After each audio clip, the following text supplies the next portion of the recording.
We're so excited to be here and to have this party for you. I forget sometimes that it really is a cooking class. In fact, I got my itinerary, my class laid out, and I went, I don't like this. I'm not really cooking anything fun for them, so I had to change it up a little bit. So we're going to do a chocolate souffle. Woohoo! All right. So anyway, but I just want to welcome you all. Anybody here for the very first time?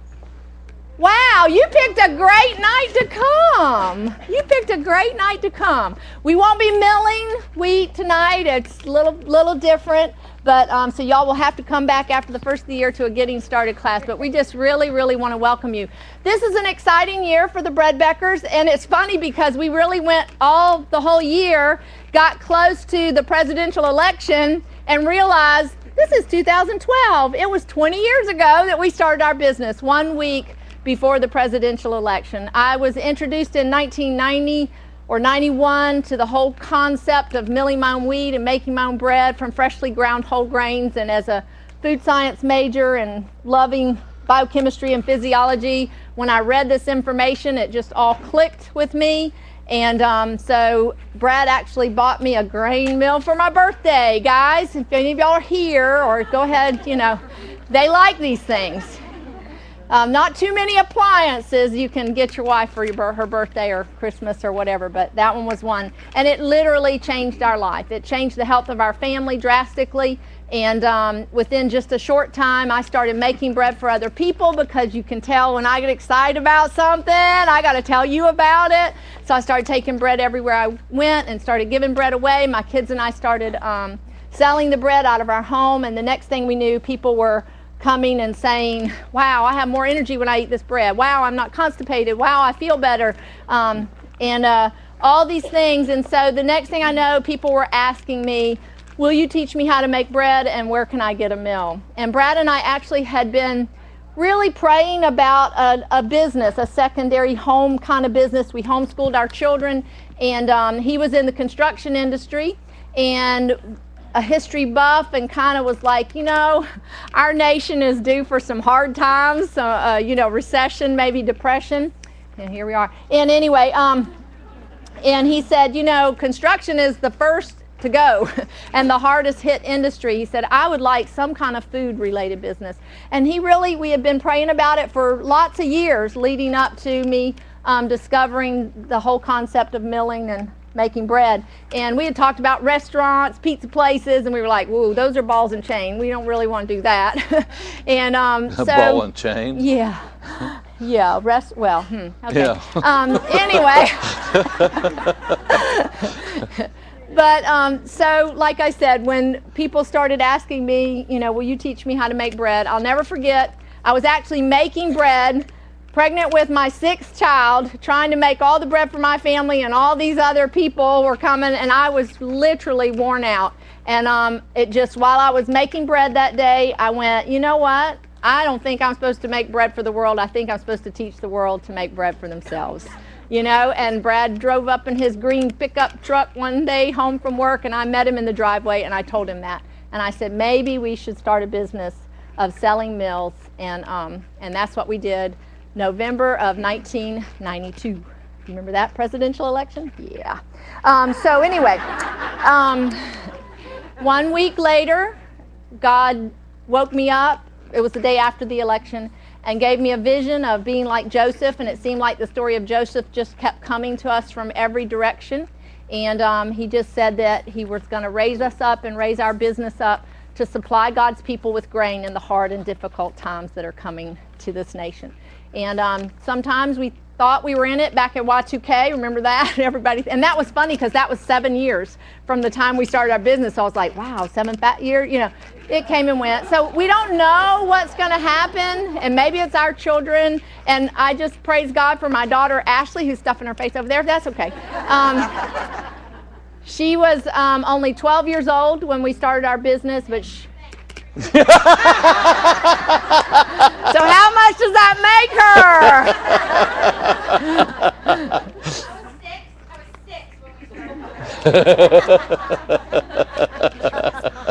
Hey, if you're 32, what does that make me? Whoo, she's my oldest.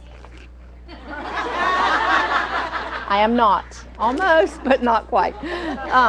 Anyway, she was my right hand, and she helped Brad and I. Brad kept he had 3 other jobs, and he kept those until 1996, and he was able to come home then. And then in 1998, we incorporated with our dear longtime friend, Jim Carpenter. His wife and I actually went to college together. We were sorority girls together, and they were her and her husband went to school together, too.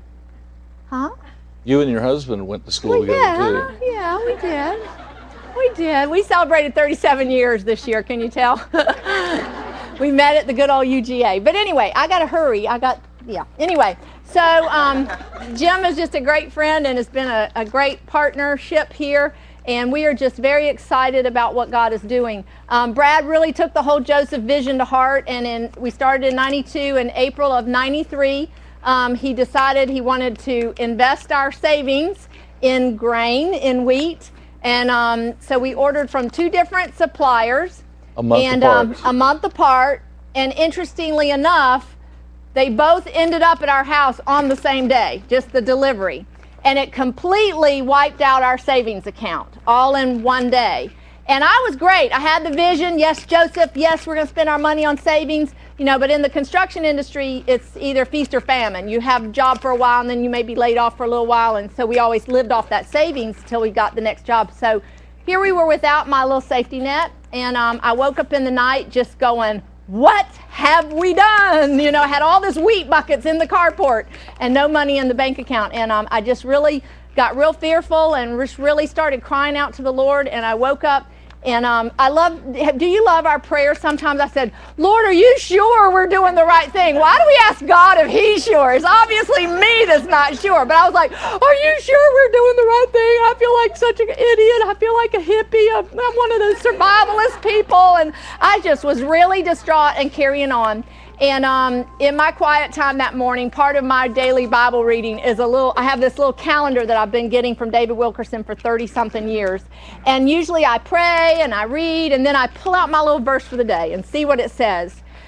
And that morning, when I pulled it out, this is too weird that this was my verse for that day. It's not weird at all. Proverbs 11:25, and it says, the people will curse him who holds back grain when the public needs it. But a blessing from God and man is upon the head of him who sells it. And when I shared that scripture with Brad, he goes, Sue, I cannot think of any verse that God could have given you that would have more specifically answered all your fears. I mean, he could have sent me to Joseph. He could have sent me lots of places, but he sent me to that one verse. And so God has truly blessed us. We started in our 1,300 square foot home with 4 customers that wanted me to teach them how to make bread, and look where we are. We now have this building in 99, and then in 2009 we acquired the building next door, and we have over 150 co-ops all over the southeastern United States, and we have you. And we are just so happy to be here. And just want to thank you for your faithfulness to our business and making it what it is today. It's just a joy and a pleasure. I just love sharing what God has shown me with other people and encouraging you. And earlier this year, in fact, January, I had the opportunity to speak at an event, and I had 5 minutes. They're like, they don't know me very well. I'm like, really? I can't say my name in 5 minutes, but I had 5 minutes. And I was really laboring over what do I say in 5 minutes. And my friend Sharon, that some of y'all see around here, she had called, and I was like, I can't do this. And she said, ask God to give you one word, just one word, and kind of then focus in on that one word. So I prayed and I asked God to give me one word, and God knows me way too well. He gave me 2 words. He knew I wasn't going to be happy with just one. So he gave me 2 words, and the 2 words were hope and encouragement. And I have seen that theme running through every time I speak and every time I share.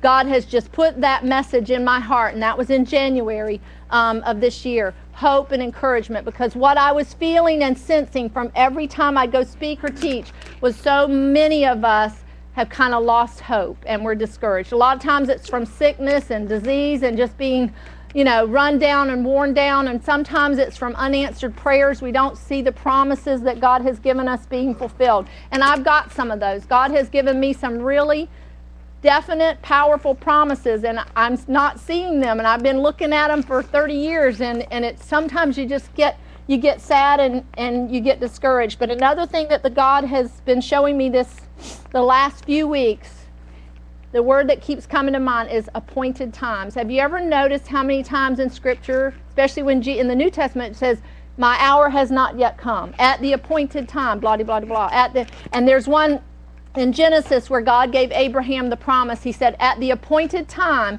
Sarah will become pregnant. And they were 90-something years old. And then in Genesis 21, it says, at the appointed time, she had Isaac.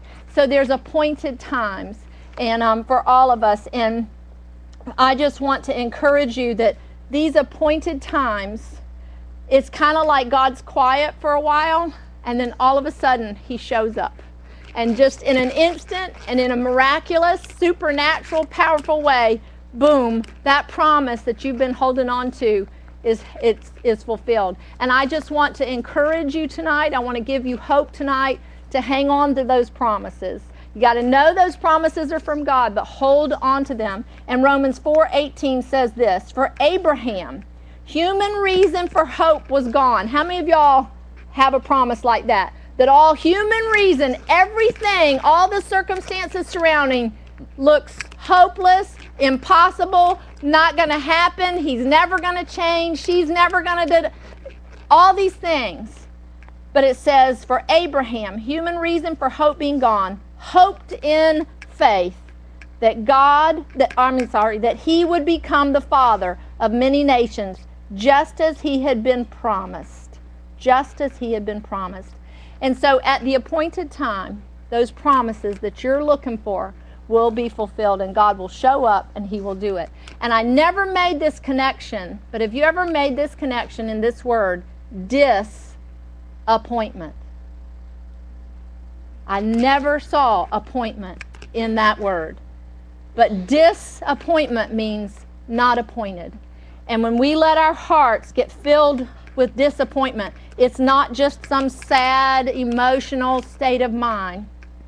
But if we allow it to fester, it can really sever our hearts from faith.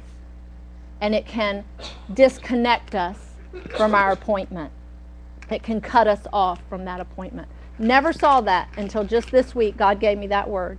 And so we have to cling to hope and encouragement. And that's been my theme for this year. And I got a new word, 2 new words for next year.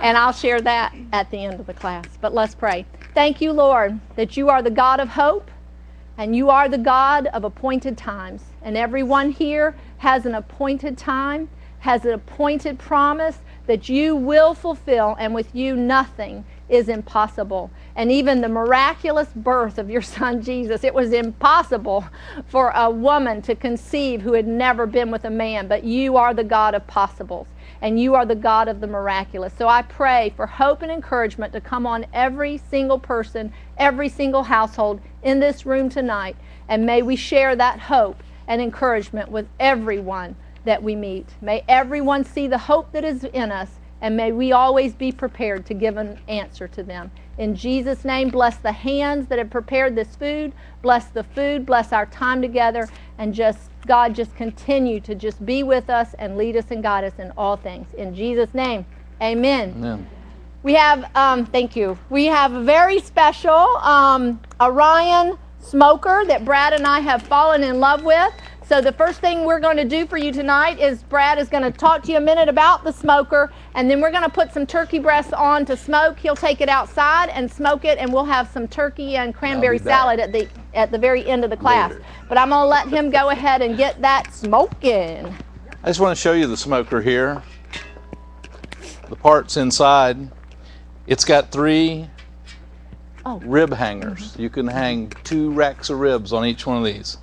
I've done 6 racks of ribs, hour and 15 minutes. Incredible. It'll hold a 21-pound turkey in this smoker. And it's got 3 different levels in here to put these, so you can run 3 levels of whatever you're smoking at the same time. So I just wanted you to see the pieces, because I didn't bring all the pieces to my other one.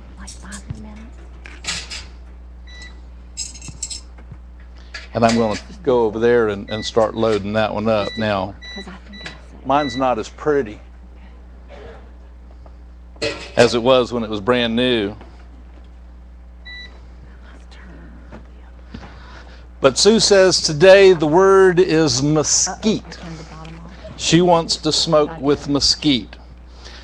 So I'm going to take my drip pan here and I'm going to lay it. Okay, you can see down in there.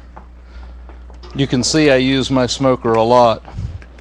I have two and I use two a lot. So I center that thing up and then I take the wood chips, and these are from Publix. Big, not wet. I don't have to make these wet, and I'm just going to put them between here and the side of the drip pan. What we're going to end up doing is putting the charcoal on the outside, so the charcoal never comes in contact with the food at all. So I use the Ready Light charcoal. And once you load this thing up, you light the fire and you start timing it from the time you light the fire.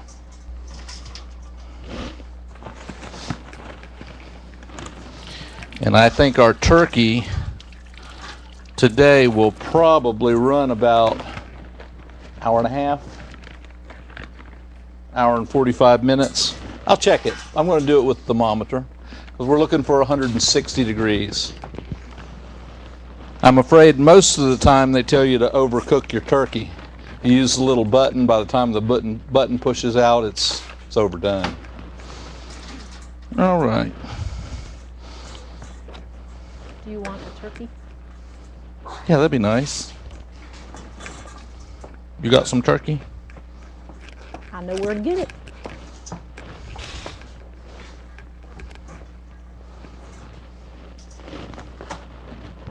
I want to get all these spilt pieces out of the drip pan because we want to save what falls in the drip pan. That gravy will make you swallow your tongue. I'm not kidding. Since we've gotten this smoker, we have smoked our turkeys for the last 4 years at Thanksgiving. It's a great Christmas gift for the man. We love it. And I'm going to show you what we rubbed it with when he moves. Okay. And we got more turkey, so don't think that's got to feed all of y'all. No. He's gonna load the rest up back there. You're just gonna see the same thing over and over and over again. So what I'm gonna do is I'm gonna fill that up, put another one in, another level, fill that one up, and then put the top one right here. Fill it up. Then we'll put the top on. And the top, you actually put 12 briquettes in the top here. And then the rest of the charcoal around the side, and you light both of them. 15-pound bag, right? It says a 15-pound bag, but they don't make them anymore.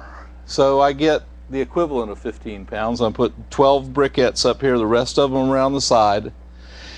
And it creates a convection action inside here. And there's not a lot of oxygen inside this thing. So the wood chips never actually catch on fire. They just smolder and they really smoke, and it churns that smoke in there. So it's doing ribs, hour and 15 minutes, juicy, tender. Oh, it's just awesome. Anyway, I'll get started finishing up, and she's going to show you how to smoke inside. I'm going to smoke this turkey, and I'll be back later. Smoking. You want to, Ashley, you want to come get these? Pretty lightweight too. Okay. All right, well, I got so carried away, I forgot to tell y'all housekeeping. We are filming tonight, so if you would silence your cell phones, that would be great. If you need to go to the restroom, you can go back out to the store, go down the hall that's out there, and last door on your right, or you can go through this back door, and there's a bathroom back towards the right. in the kitchen. In the case of an emergency, if Brad smokes a little too much out there and fires it up, there's Stryker right there.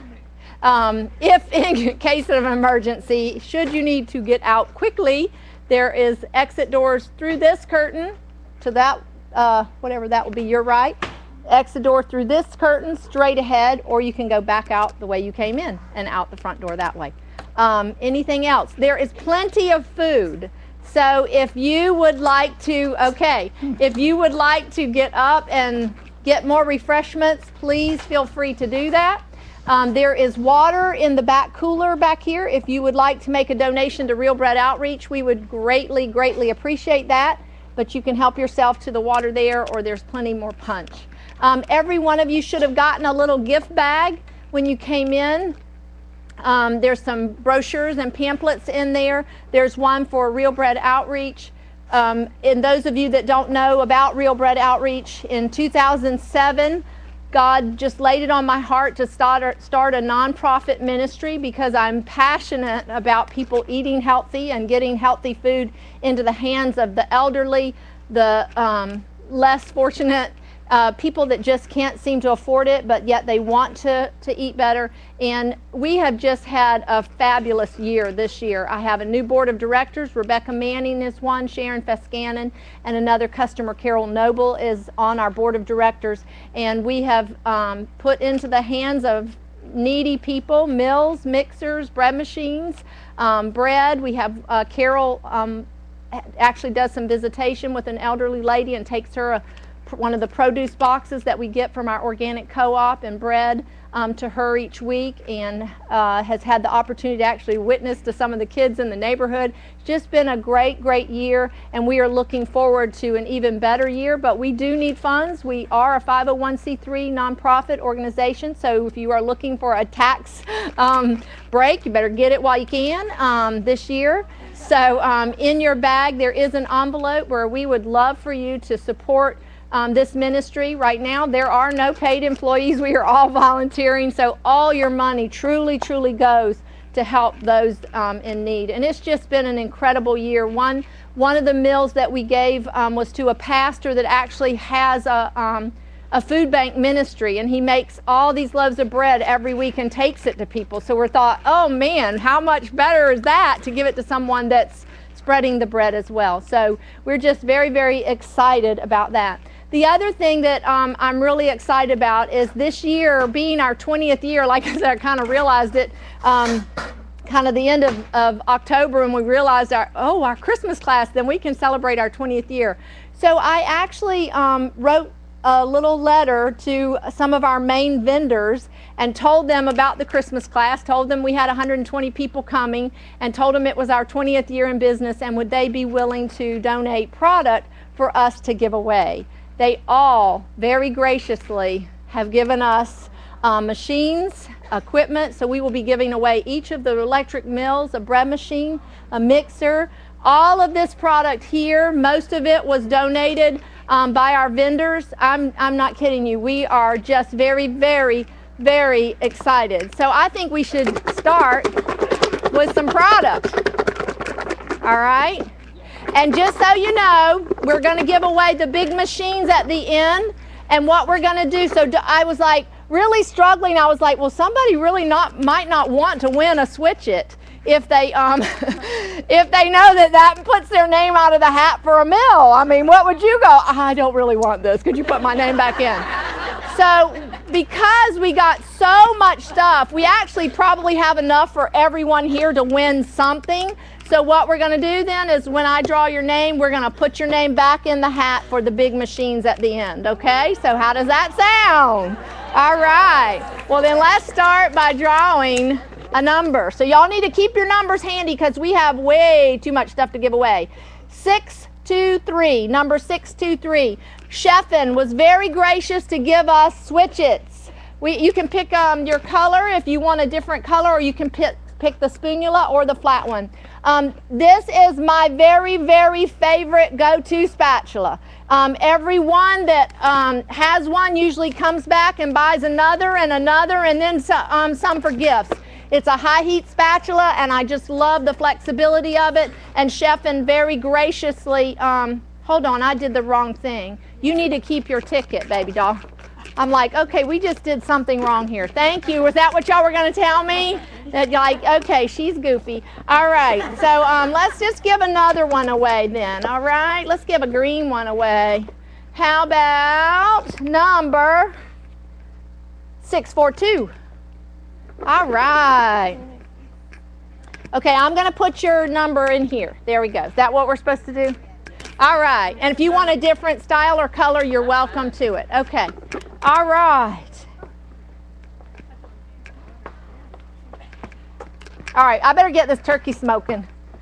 All right, now, if you'll look at your handout, we are actually going to cook tonight. And Ashley, y'all just at any time can just have a drawing, even if I'm still up here, because if I stop and go out there and draw stuff, we might be here till tomorrow. And you're like, imagine that. So anyway, it is going to be very difficult to get done tonight by 9:30. I'm going to try very hard. I eliminated and eliminated. You should have seen what I was going to attempt to do. But with all this, I don't know how we're going to do it. But anyway, if you'll read over your information about the turkey, whenever you're making a turkey, the best thing to do is brine it. And that is a liquid brine. It can be salt water. This is actually part apple juice, apple cider, and water, and then just heavily salted. And the proportions are here. You can't get too much salt when you're brining. But what the brine does, it actually breaks down the proteins, and it will make the turkey more tender. So that is one way you can do it. Or you can do a dry rub. You can do a dry rub and just rub the salt on and let it sit. But actually, from everything I've read, the brining really does tenderize and flavor the turkey the best, the wet brine. So now what you want to do is you want to pat it dry. Whew.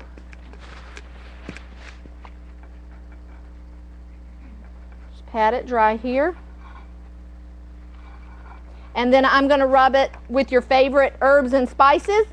And my very favorite one is our little packets of the seasoning mixes. If any of you have ever been to a class, you've seen me use this. Jack and the Bean is one of my favorite. The roasted red pepper is one of my very favorites for doing rubs on my poultry.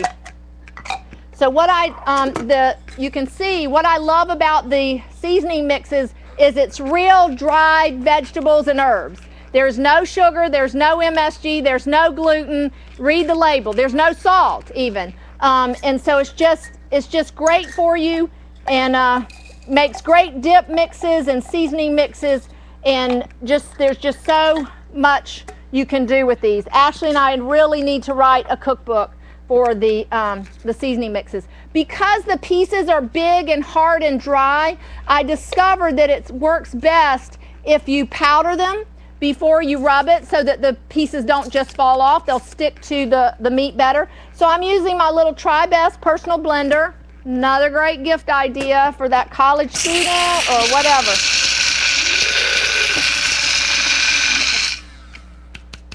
Make your own smoothies, frozen fruit smoothies or whatever, or use it to blend and grind. And so what I do is I just sprinkle it on now. And the best would be to let it sit here and just kind of marinate for an hour or so. But and that's what we did with the ones Brad's putting in the big smoker. But I wanted to save one out and show you how I do the rub and powder the spices and everything. So there's our turkey. And I'm actually going to do, The fire is lit. Okay, so now he's starting the timer on the smokers outside. So now what I'm going to do with this piece, I wanted to show you our Cameron Stovetop Smoker. This, absolutely one of the best gift ideas. If you got a man or someone that likes to cook and you really don't know what to give them, $49.95. This is an unbelievable little smoker. It's all stainless steel. It's made in the USA. What you're going to do, all these components come with it. It comes with a couple of smoking chips, and these are not chemically seasoned smoking chips. It's just wood, natural wood chips. And all you're going to do, can you see in? Do I have it? Okay, all you're going to do is you're going to put a little mound of chips right here in the middle, and it comes with a great little instruction book that tells you how much of each type, because some chips you don't want to use as much as others, or you want to use a little less because of how strong the flavor is. But all you do is just put it in a little mound, the chips just like that. Then you're going to put your tray in with your rack. These are mesquite chips, and then I'm going to lay my turkey breast in here. And actually, I meant to save some of the apple juice and put it down in here. When you have like breakfast sausage, I buy the chicken sausage from the grocery store. Oh my goodness, it transforms that in a matter of 20 minutes into just something wonderful to have it smoke flavored. You can do cheese in here, you can smoke your own cheese. I've done wings, I've done chicken breasts, I do regularly in here. I've done a brisket or a roast. When you do cuts of meat that are going to take a little bit longer than 20 minutes, that maybe have to cook an hour or so, sometimes you might want to put a little liquid in this drip pan so that the meat does not dry out, so that it cooks kind of moist. But I'm not going to worry about that with the breast, because I don't think it's going to take that long. I'm going to start it. I've never done a breast like this in this smoker. I was going to do something different in here, and I thought, well, why don't we just do some in the big smoker and some in this one. So now all you're going to do is slide your lid in place, and you're going to leave it cracked just slightly, and then you're going to turn it on. And this actually is our little Jacquard portable butane burner. Another great, if you have a camper, outdoorsy person, these are great. They come with their own little carrying case, and they're $25 roughly. And any butane gas can, you can get them at Walmart. They fit in here. So now all I'm going to do is turn my burner on. I thought I was. There we go. And I started on high. And when I see the first whiff of smoke, because what it's going to do is it's going to start burning those wood chips. And when I see my first little trail of smoke, then I'll shut my lid down completely, and I'll turn my heat down to about medium, and then I'll set my timer. So that is our smoker. This is the Cameron Stovetop Smoker. I think we should give one away. Cameron very graciously donated a Stovetop Smoker. They retail for $49.95. If you are not the lucky winner, I would encourage you to consider the Cameron Smoker for a gift. Let's also give one of the dip bowls away and the roasted red pepper seasoning packet. Smoker 602. All right, woohoo! Where it is. It's on the bottom shelf there. The dip chiller 651.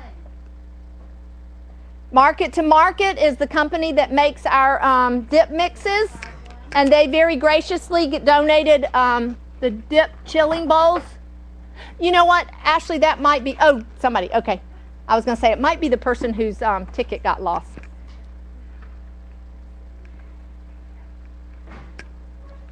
Nope, you keep that. All right.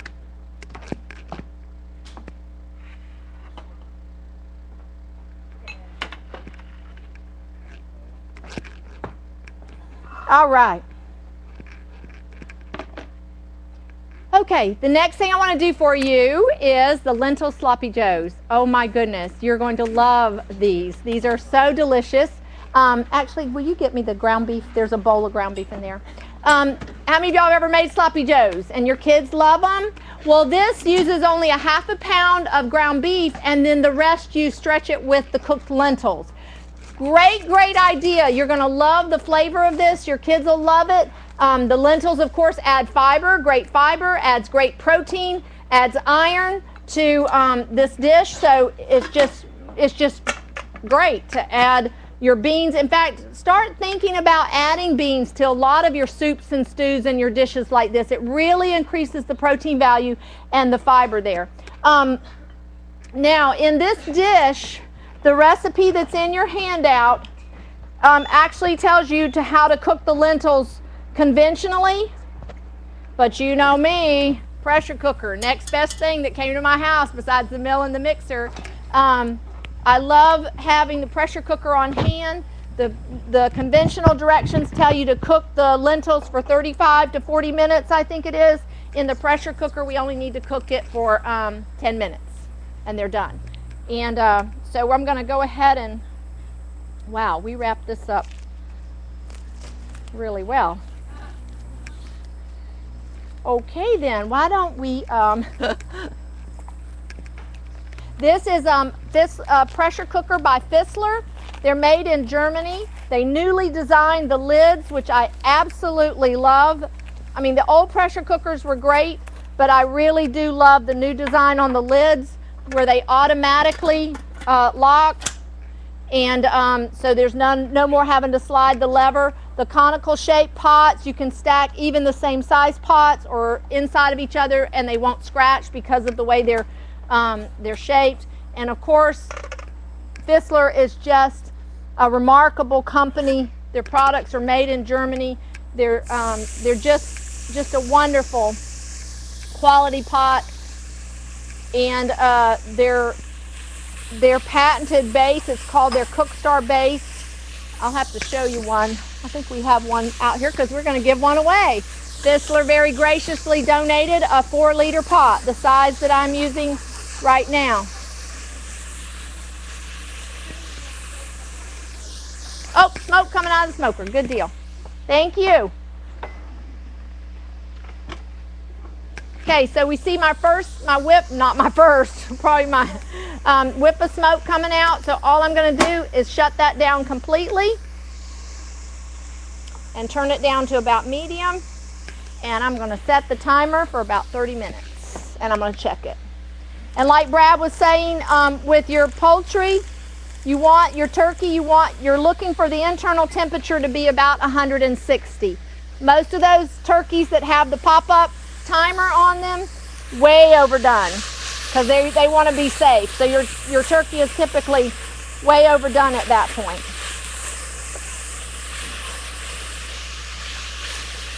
All right, so we're just sauteing this is our onions, our carrots, and bell pepper. You can leave any one of those things out if your children don't like them. Mine don't care for cooked carrots, but they didn't notice that it had it in it. The peppers, I think I left out the first time I tried this recipe. Okay. We're going to give away a switch it while you do that. Okay. I was going to say a switch it, and don't we have some of these to get out? Whoop. This is my new favorite spatula. Lars, the German chef. How many of y'all have come when Lars was here? He did turn me on to having a little stiffer spatula, cooking utensil when I'm sauteing, and I do admit that I do really like that. So there's this one is by a new company. These are made in Australia, called Dream Foam. Very ingenious design. If you'll notice, it sits down on the counter, can y'all see? And it doesn't touch the counter. And just the way it holds in your hand, actually you have measuring here, lines that you can measure. In fact, I'll just use that. I'm going to do 2 tablespoons of ketchup here and just saute that with my onions and peppers. Yeah, I don't see any of those out on the counter now that you've talked that up real well. Okay, but I know we have one. Okay, well, we're going to grab one off the shelf. Because they sent us a green one. We were going to do some green ones. Okay, so the new Dream Foam spoon spatula thing goes to $572. $572 right there. Karen will be right back with it. We also have a Rosalie spatula. Spatula. That is not a spatula. This is, oh my goodness, the best. This is the finest garlic press that you will ever use. I am a garlic press snob. You barely, because of the way it's designed, the leverage, and it doesn't go all the way together, so it does not pinch your hand. Have you ever smashed your garlic with your garlic press? And please tell me you are using fresh garlic. Maybe you're going, I don't own a garlic press. You need to own a garlic press. This is really, really important. In fact, when Lars was here, I use so much garlic, I started buying the the jars of the already peeled garlic, not the minced stuff, but and he goes, do you not have other garlic? Once you peel it, it ferments. And I'm like, okay. So anyway, but so garlic, he did not like fermented. The fermented grape juice that I had in there, the kefir, oh yeah, he loved that. He was like, okay, we like this. But anyway. All right, so I have a garlic press that goes to 618. 618. Woo! We saw that same garlic. Nope, you keep that. You keep that. We were adopting our son Ryman, and they had 70 lots on it. That's 140. I'm going to keep getting it. Don't tell Lars I said that. Just use it real fast. I did buy whole garlic cloves because we do have these great garlic peelers. So, you know, but I don't know where they are right this minute. They're in here. But anyway. I'm going to give another switch it away because we've got like a ton of those. Okay. 633. 633. Come up and pick out your spoon or spatula. 633. She's right there. Spoonula or spatula from those buckets. And 627. You come grab one too. Yay. Okay, so all I'm adding now to my lentils are my, I added some water and I added some dry oregano. And like I said, the directions tell you to cover it and cook it for 35 to 40 minutes. But all I'm going to need to do is to cook it for 10 minutes on high once the pressure comes up. So I'm going to just lock it into place and let the pressure come up. Let me just tell you a little bit, give you some points on this recipe. I found that cooking the lentils in the pressure cooker, that because it's a closed, locked system, you're not losing moisture to the air, to the steam, so that the lentils do not cook dry. The directions may say to add more water if you need to, and then when we actually start browning the meat, it says to add a cup of water there. I found with cooking the lentils in the pressure cooker, I did not need to add more water in the recipe. So just know that, and you'll see. I mean, it's not rocket science. You'll go, really, that much water? Because, and then the other thing I want to tell you is in doubling and tripling the recipe, which I did yesterday so that I would have enough already made. I would only want to make one in the class. You do not need to double and triple the water for the lentils because you're only doing a cup, and if you triple the recipe, that's a cup and a half of dry lentils. You do not need 12 cups of water for a cup and a half of dry lentils. I did it. Yeah, it took me all day to reduce the sloppy joes. But so anyway, I just wanted to go ahead and tell you that really 6 cups of water is plenty, even if you put a cup and a half of lentils in there. It really, really is a lot. Usually it's a cup of beans to 4 cups of water, so that's plenty. Yes.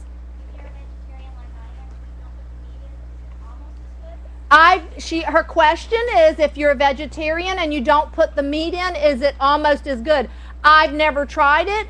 I would do, I tell you what I probably would do instead of just the lentils, is I would do some kamut or rice or some other kind of grain that'll give it a little more bite, because the lentils cook really mushy. You know, they get completely soft and kind of mix in. You really can't distinguish that there's lentils in there.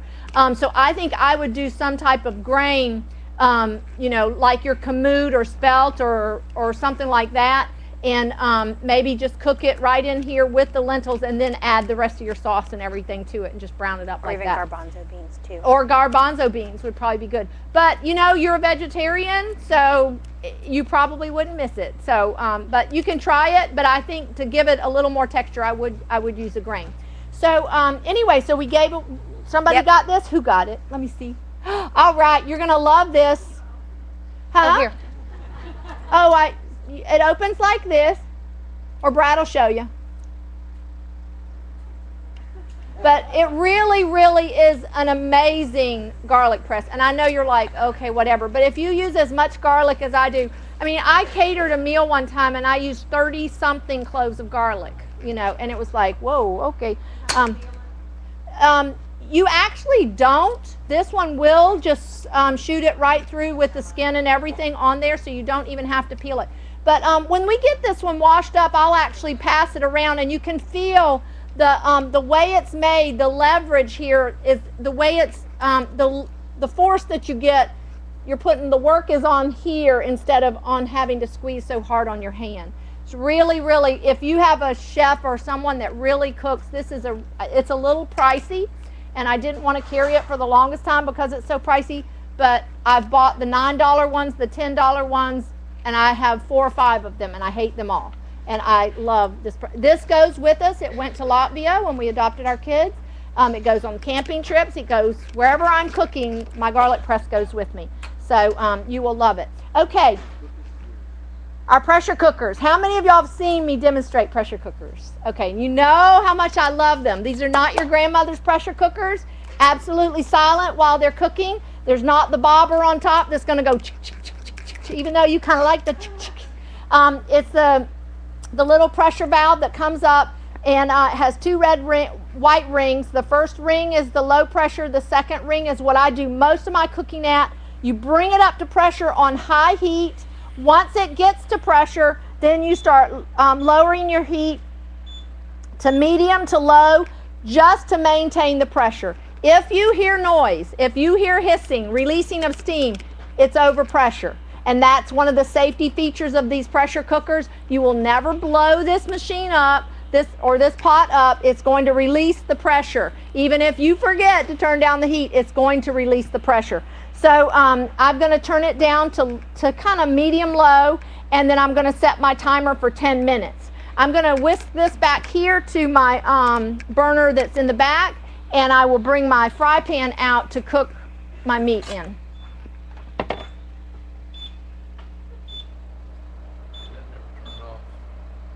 Yeah, I know.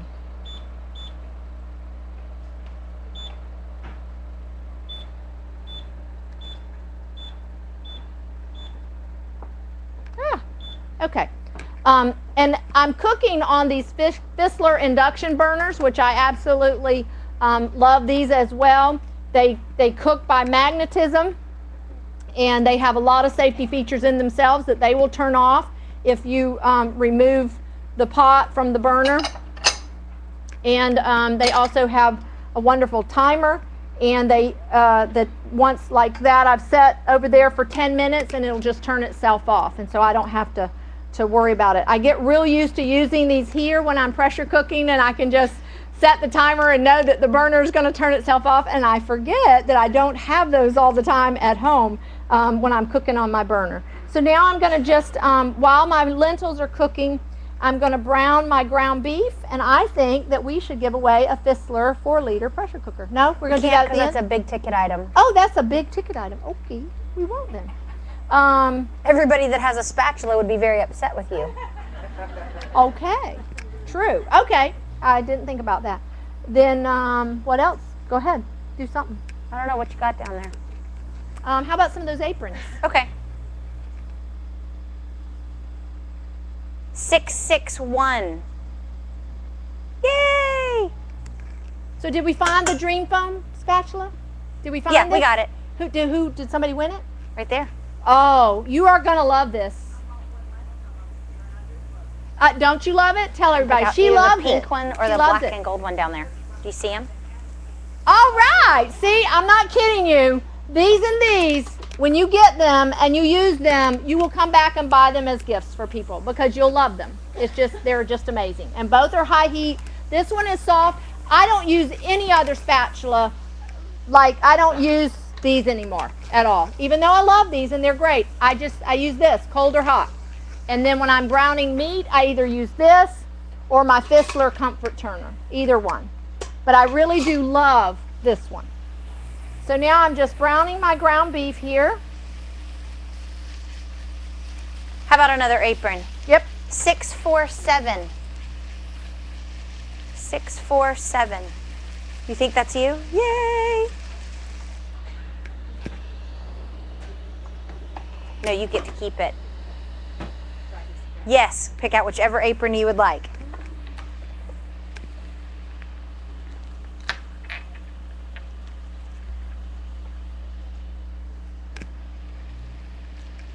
And how about a couple more switch-its? or else we'll be giving switch-its away all night. What? 607. 607. You would like to come pick out your either a spoonula or a spatula, either one of the high heat switch-its, and 567. Those are these two buckets right here. You got the flat spatulas or the spoonulas. Chefin. Chefin is a great company. Again, very creative in their design. Very ingenious with some of the products that they come up with. I really love them as a company, and they were very gracious. They gave us 24 switch-its to give away. So, how about the thermometers? What did we do with the thermometers? The thermometers we gave out to the first however many 50 oh, we the had first or whatever. 50. Who were the first 50? How many of y'all got them? Woo! Look at you. All right. Never been so excited about a meat and yeast thermometer before ever. Isn't it funny how we get excited about free stuff? We're like, okay, what am I going to do with this? But it's just the thrill of winning. Okay, so now I'm going to add this sauce. I'm going to let you read it off the directions because I don't know how to pronounce it. So, anyway. How do you say it? Worcestershire. All right. Yeah, I did a cooking video one time for a company, and they had to cut it because I said it wrong. So I was like, okay. They had to cut my whole demonstration. All right. So now I'm just adding the ketchup here. And I actually am a little ahead of myself. I need to wait for the lentils to get done. So I'm going to just turn this off and move on to the next project. And we'll wait on the lentils. The first time I tried this recipe, it was ready in less than 30 minutes. And so I had some nice dinner rolls from my bakery, and we had sloppy joes in just a short amount of time. So I'm going to just sit this aside, and then I will finish that up in just a moment. Did we ever get the souffles out? Mm-hmm. Oh, golly, thank you.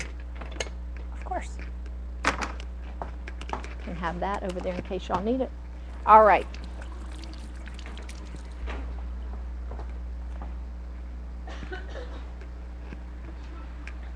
Okay, the next item on the list that we're going to make is eggnog. In your handout, I did include the crepe recipe. I love having crepes at Christmas time and having them on hand, and they are so easy to make. I actually had them in the lineup. I was going to do some banana crepes that are in our 2010 holiday recipe book.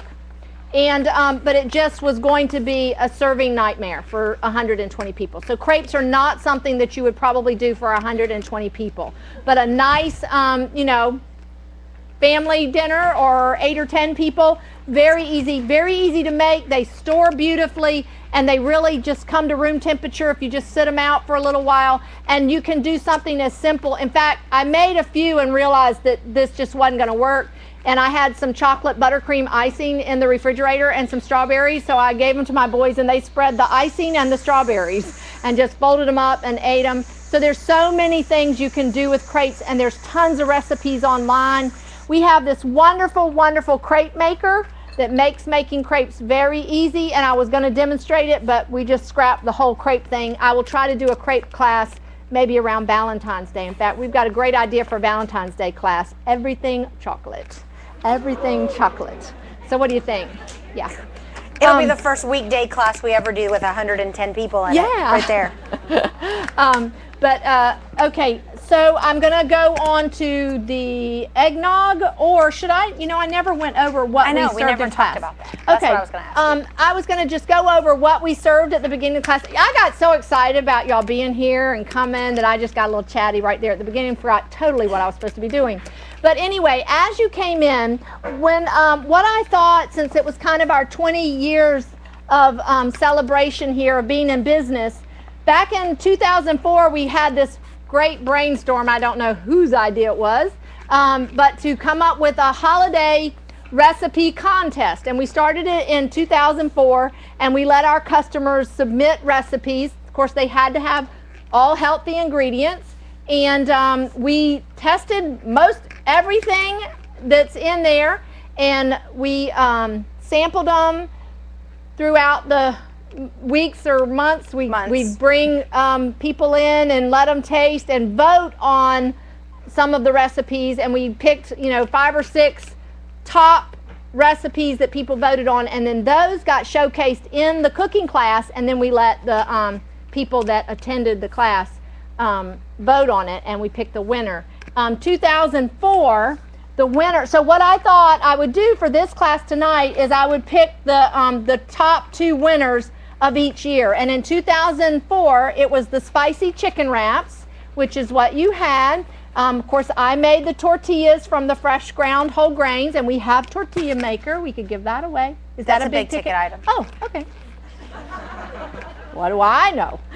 Anyway, so the spicy chicken wraps are on page 14 of the 2004 cookbook, and that was the winner was Tammy Johnston. I don't know if she's here tonight. Maybe she's watching. She's 14. And I will tell you, my children don't like almonds and they don't like olives, so I left those out.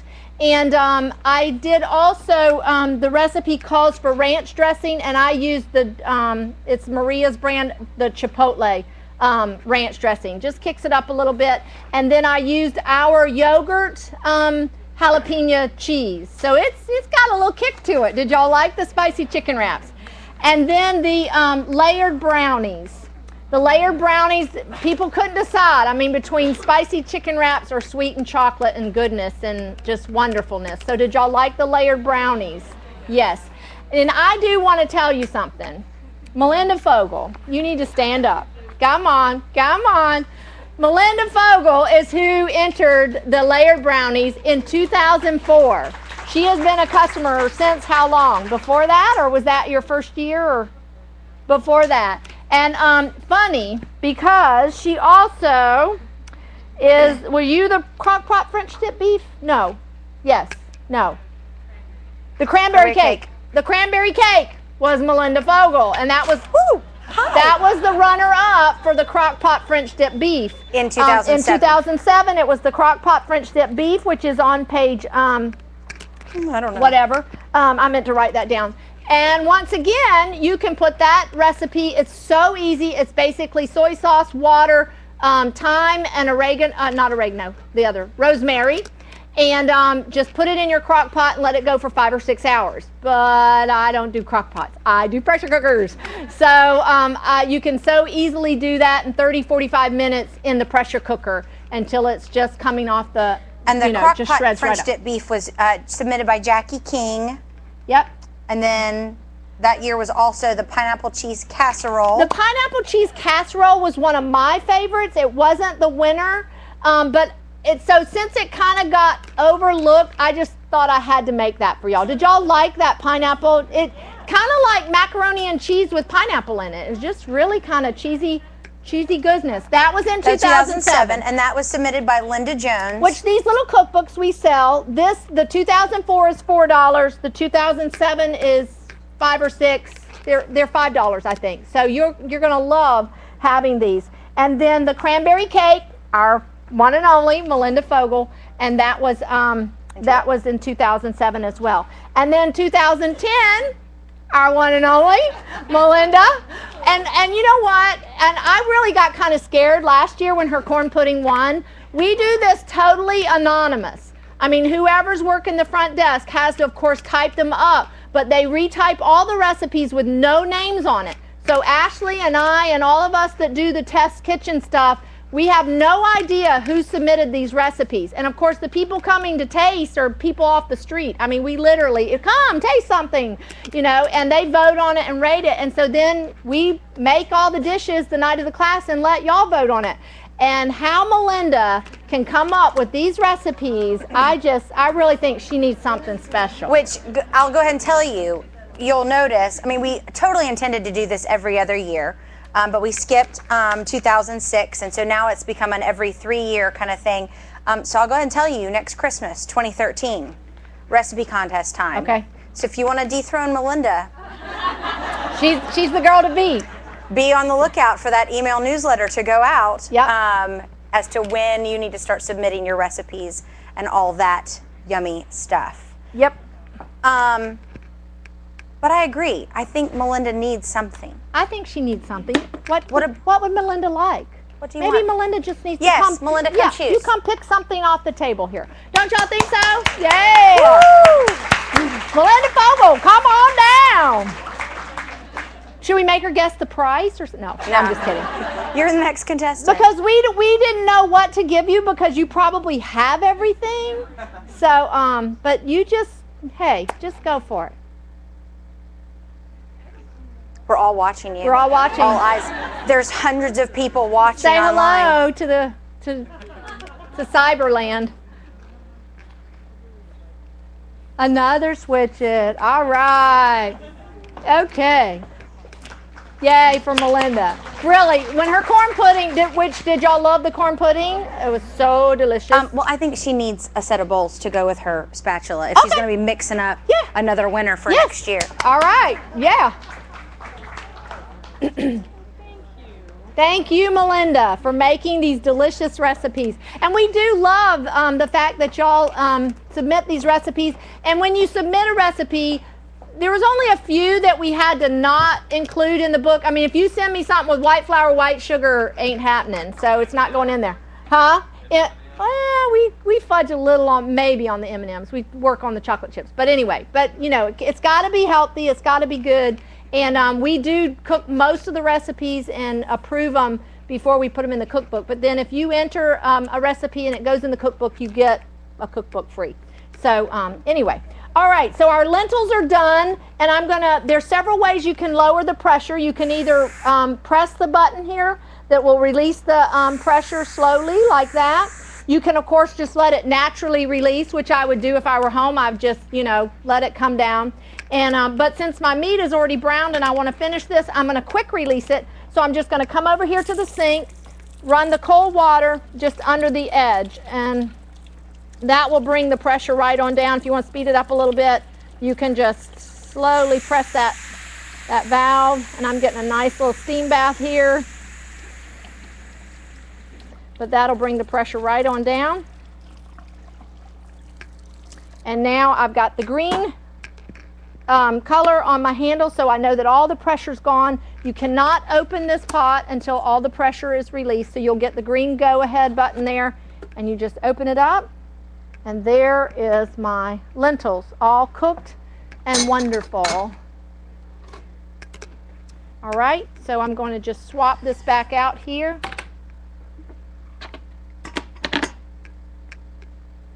And go back to browning my meat, which is already brown. And then now all you do, where'd my paper go? Is we're going to add our lentils. And see, this is where it says add the lentils and a cup of water.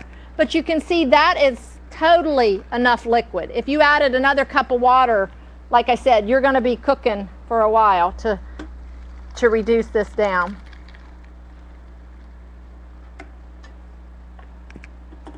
So now we're going to just let this simmer until it thickens up and it looks like Sloppy Joe's. It's a little watery here. I found that the recipe could use just a little more ketchup than it called for. I liked it a little more tomatoey. But see how easy that is? Very, very kid friendly. I wanted to do this dish because a lot of you may not homeschool like I do. My kids are always home. But sometimes over the holidays, we're like, great, what am I going to feed this crowd? Great lunch, great lunch. You got some rolls, or cheat a little and buy rolls from our bakery and have them on hand, and then you can make this Sloppy Joe. I'm going to sit this back here on the back burner to let it just continue to simmer and reduce down while I make the eggnog. It will take about sorry, I don't mean to talk while I'm not. It'll take about 8 to 10 minutes of simmering to reduce that. And y'all can go ahead. Oh, you got it? Plated, ready to go? Okay. Yeah, y'all can just go ahead and serve it. I need a pot. I forgot to get one of the big pots out. Okay. No, just the saucepan from Fissler. One with 2 handles. Yep, that'll do.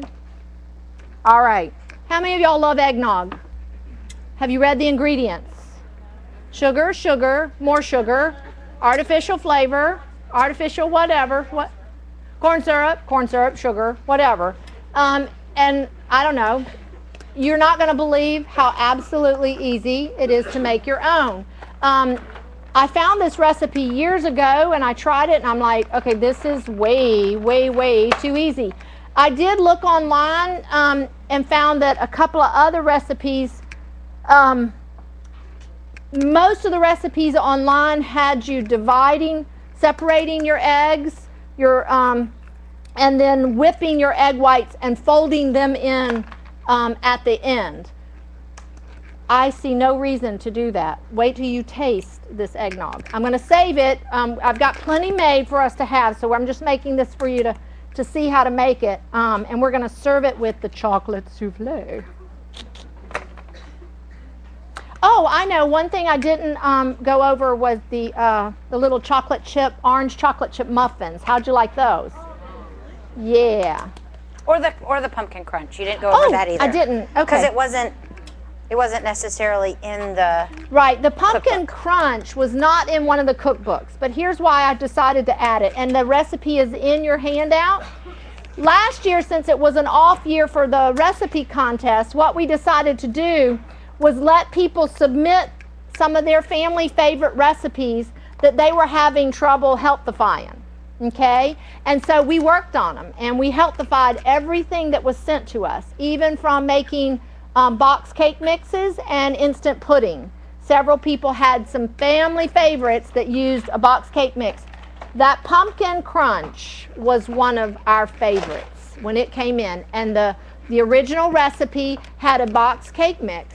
And so I did some tweaking and looking and did some research online and found that it was so easy to just mix up a cake mix. That's your smoker, I think. Oh, okay, that's our smoker. I'm gonna get a thermometer and see how our smoker's doing here. Which these are same company, CDN, that donated all the 50 meat thermometers for you. This is the brand that we carry, and this is one of our instant read thermometers. Very, very handy. If you make bread and you want to know that it's done, 180 is what temperature you want the inside of your bread to be. So the last thing you want to do is spend all that time making your bread only to cut into it after it's cooled and find that it's raw. So I'm going to just check our, this is saying this is done. Okay.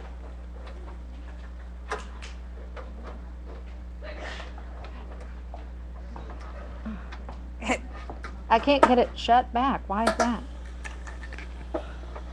Yeah, in 30 minutes.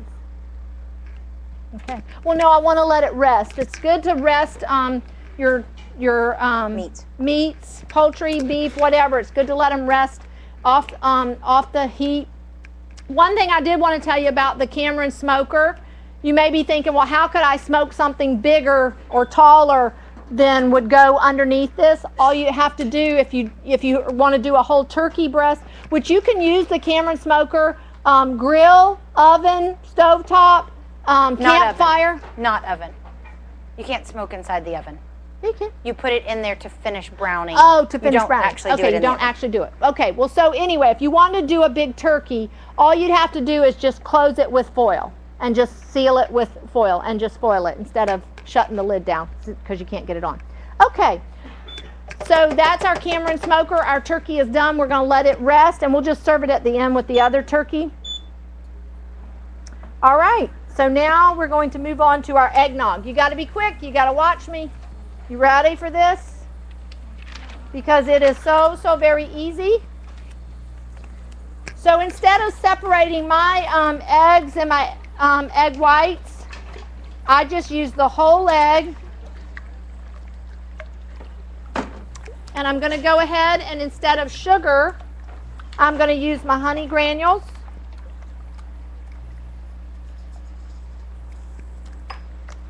And then it calls for your heavy cream and milk. And so it calls for 3 cups of each, but what you want to do is take a cup of cream and a cup of the milk, and you want to whisk it in your egg and sugar mixture. Would you rinse that thermometer off, because I'm actually going to use it. Okay, and what I want you to know is basically what you have going on here are the ingredients for egg custard. So let me just tell you that. There's a fine line between when this is thick and ready to pull off the burner. I need an ice bath. Maggie, I need an ice bath. I totally forgot. The big bowl. There's a fine line between, and you probably can just, Maggie, you can get ice out of the cooler back there. But the big bowl that we used yesterday was perfect. So you want to get your ice bath ready, because we want to cool this down. Because like I said, there's a fine line between being thickened and the eggs being cooked, so there's no issue with eating raw eggs, and this turning into custard. So what we're going to do is we're going to heat this up, and the original recipe said 160 degrees. I found that that was egg custard, and so I took it to 140, and then you want to pour this custard immediately out of this hot pot, because if you leave it in the pot, it will just, that little bit, 30 seconds of cooking, turned it into custard. Just so you know, if you do turn it into custard, it is the most delicious egg custard you have ever eaten in your life. In fact, yesterday, just pouring the mixture out into the bowl, the little bit, the film that was left on the bottom solidified just like that into custard. And I just scraped it out, and I'm not kidding you. It was absolutely delicious. Or if you do let it go too long and it just kind of curdles on you, which the first year I made it, that happened. Just don't throw it away. Don't go, I've ruined it. No, you won't serve it like eggnog, because nobody will want to drink lumpy eggnog. It'll taste delicious, but we made pancakes out of it. Use it instead of buttermilk? Your buttermilk. Oh my goodness, eggnog pancakes, the best. The best. So, when life gives you lemons, or clumpy eggnog, or doorstops for bread, just make croutons or pancakes.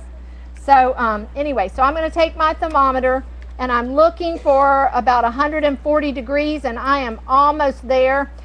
If you don't have a thermometer, but I'm telling you, I really love having a thermometer around. No, you don't want it to touch the bottom. I'm just kind of wiggling it right here. I'm at 140. And I mean, another thing that you're looking for is for it to coat the back of a spoon, all right? And it is ready, so I need to pour this in my bowl. So you want to make sure you have your bowl ready. See how it already thickened up? Just that little bit of heat. And now my bowl is here, and I'm going to add the rest of my milk now and just whisk it in. And this will cool it down some. And then add my nutmeg. And we don't have to wait for the souffle. We can actually go ahead and serve them eggnog if we want, because y'all going to be pretty busy when you do that souffle. Actually, I think we're doing the souffle next, though. Okay, so now I'm going to just, I've got an ice bath here.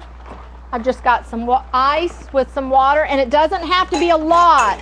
Don't think, oh, I got to have this much, because you don't want that much. You just want to be able to sit your bowl down in there, and you don't want it to come up over your bowl. So could probably have a little bit more here.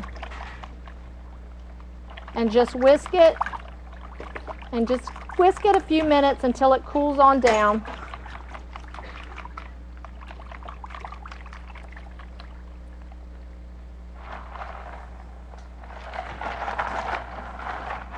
There we go. Okay. And this makes about 2 quarts of eggnog. And I do have to show you, I tried so hard to get these people to call me back so I could have these bottles for you. I wanted to carry them, but they never called me back. And I've been trying to do it since October. But I want to show you my cute little bottles I found. What's burning? Oh, it's just still steaming. It's off. It shows. Now, how cute is that for a gift? And how easy is that? You could whip up eggnog, by the gallons, and just have this great gift. Anyway, I think you can get these at the Container Store. They're made in Italy, so they're just really nice glass bottles, and I just think they're so beautiful to make the eggnog. So there you go. How long does it last? I really don't know. At our house, not very long. It makes 2 quarts, so chances are, but it's cooked, so it seems like I remember we had it for a couple of weeks. But of course, if you put something in there to preserve it. But you don't want to do that till the end, and we don't do that. So anyway, but I did want you to see. See, there's the custard. But see, just that little bit of more cooking on the bottom of the pan, it turned into custard. So if you do want to just make egg custard, there you have it. So anyway, so there's that.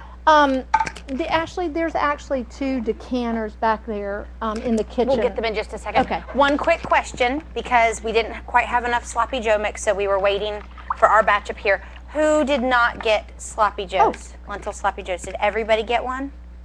Okay, we forgot to count, and so we had all these other bowls ready. Okay, good. Everybody did get some. Okay. That means Johnny and Sunny will be devouring the Sloppy Joes in and just that a means second. Ryman's will love it. Ryman's loved the Sloppy Joes the other day. So, all right. Now, why buy eggnog? For real. I didn't do a cost comparison. I forgot, but it can't be much. But it's just so much better. I think they should go ahead and taste the eggnog. We're going to get it. Yep. Okay. All right. Because they're sitting there going, okay, is it really better? It really, really is. You're going to love it. And Ryman's, my son, one of my sons that we adopted from Latvia, he came in today and he goes, did you make eggnog this year? And I was like, yes. And he goes, can I have some? And I was like, yes. So anyway, he's going to love it. I would love to carry these bottles. Her question was, am I going to be carrying these bottles? I would love to, but they won't call me. So tell them to call me maybe, whatever. You can tell I have teenage girls, so, or one teenage girl. All right. Are we ready for a giveaway? Sure. All right. Yes. Who said yes? She's like, yeah. All right. All right, we'll do a couple more switch-its and 2 aprons. So the next 4 people, you get to choose a switch-it or an apron. How about that? 610. All right. 652. Right back there, yay. 639.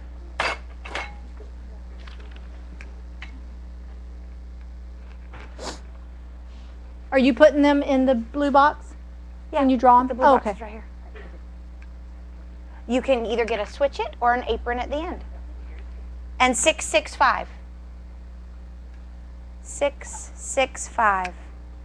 Maybe that was one of the lost. Oh, no, there it is. Yeah, I kept them somewhere so we would know. The lost number is 593 and 629. Oh, okay. So, You just set them right here. okay. Thank you. Did everyone did get a number? Did you win? All right. Long time customer. Yep, those in the bucket, either a switch-it or a spoonula, either the flat or the spoon shaped, or one of the aprons, either one. Thank you. Okay. I can't go another. I can't do this without Lane Pritchett. Come here.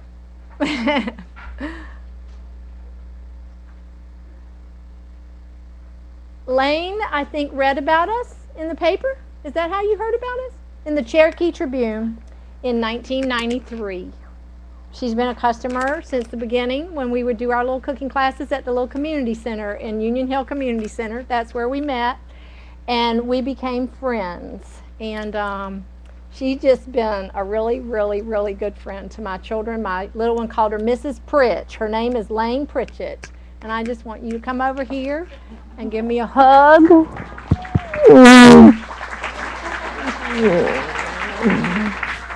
When I was sick a few years ago, Lane came and visited. I think you even took me to the, did you take me to the doctor? No. but she came and visited, and she's just been so precious.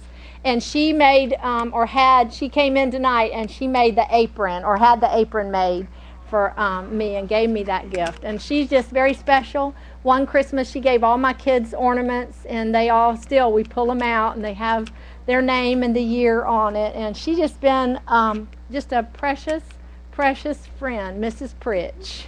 We went and picked blueberries at her house. Her husband fixes my TV, and just all kinds of things. I think anybody been a customer longer than 1992 or 93? You couldn't have been, because that was the beginning. I think you should pick something out. Whatever, you probably have everything, but I think you should go down there and go shopping. What do you think? Yeah? Whatever I say. I like that. See? That's why we're such good friends. Lane Pritchett. Which, by the way, I got your message a few weeks ago that said, she just called me one day and she said, you don't have to call me back. I just wanted to see how you were doing. So, Lane Pritchett, good friend. You just don't get too many businesses like this where we can make friends with you and love what you do. Yeah, it's hard sometimes. I mean, it's hard work. The red spoon thing? And you got it. I'll get it for you. So, but I just, it changes your life, and you know, and people stick with it, and I just love it.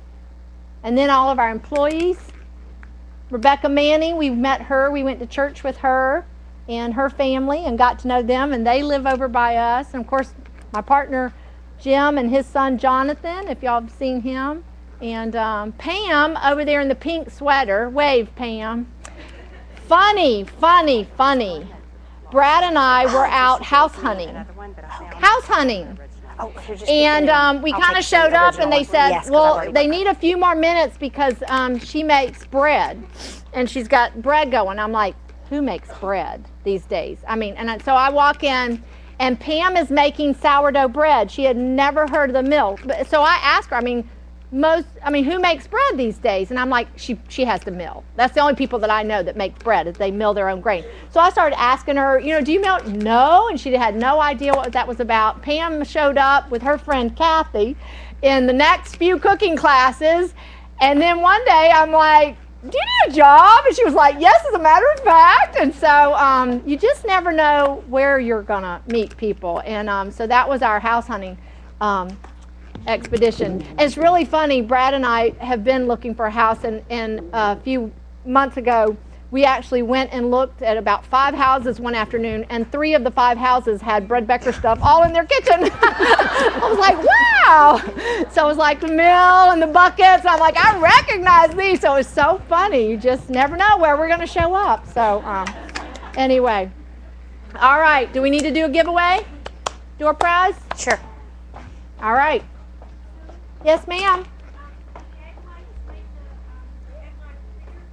Will the egg whites make the eggnog thicker? I really don't know what the egg whites are going to do. If they're going to... Yeah. I really don't know. To me, it's just an unnecessary step when it's already that delicious the way it is.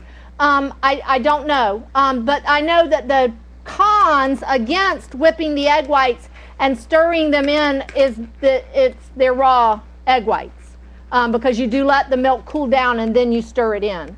So that was, some of the people were saying, ooh, I don't want to eat raw egg whites. And others were like, yeah, but if you grow your own chickens, whatever, So, but it's totally up to you. Try it. I mean, because basically it was the same recipe, just separating and whipping the egg whites. I don't know what it would do, but it's so easy. So y'all already had the eggnog, right, then? Oh, you're coming. So half of them, yes, it's coming. Oh, the good half had it.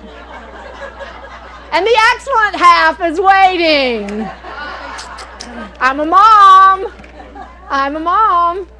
Which, by the way, where is my youngest daughter? She's here. There she is. Get yourself up here. What? Clock in. Want to do this? You don't want me to embarrass you. I know that.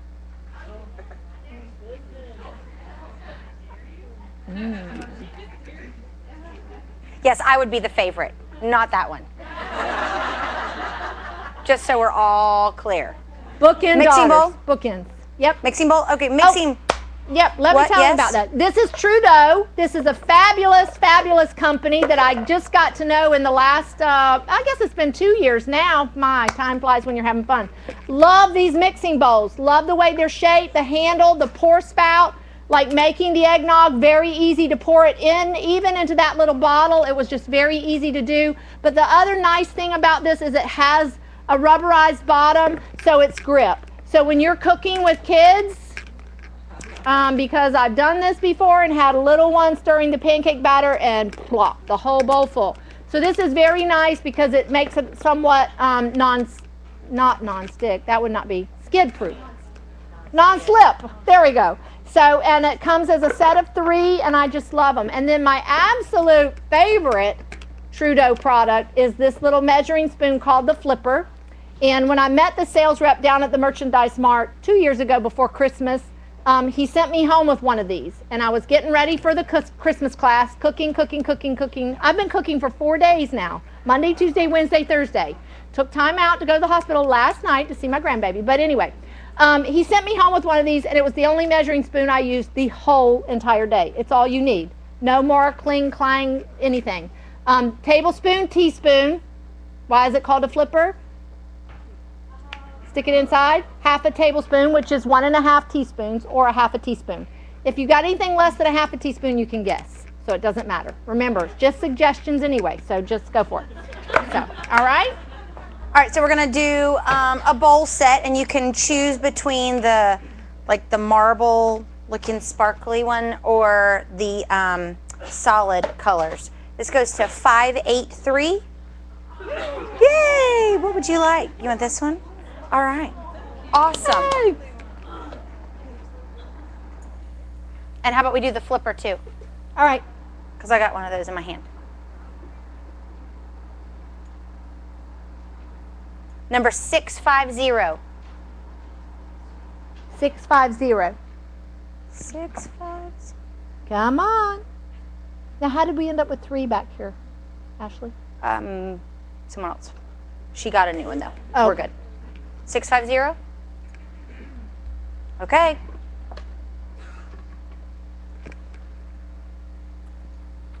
$571. 571. Yay!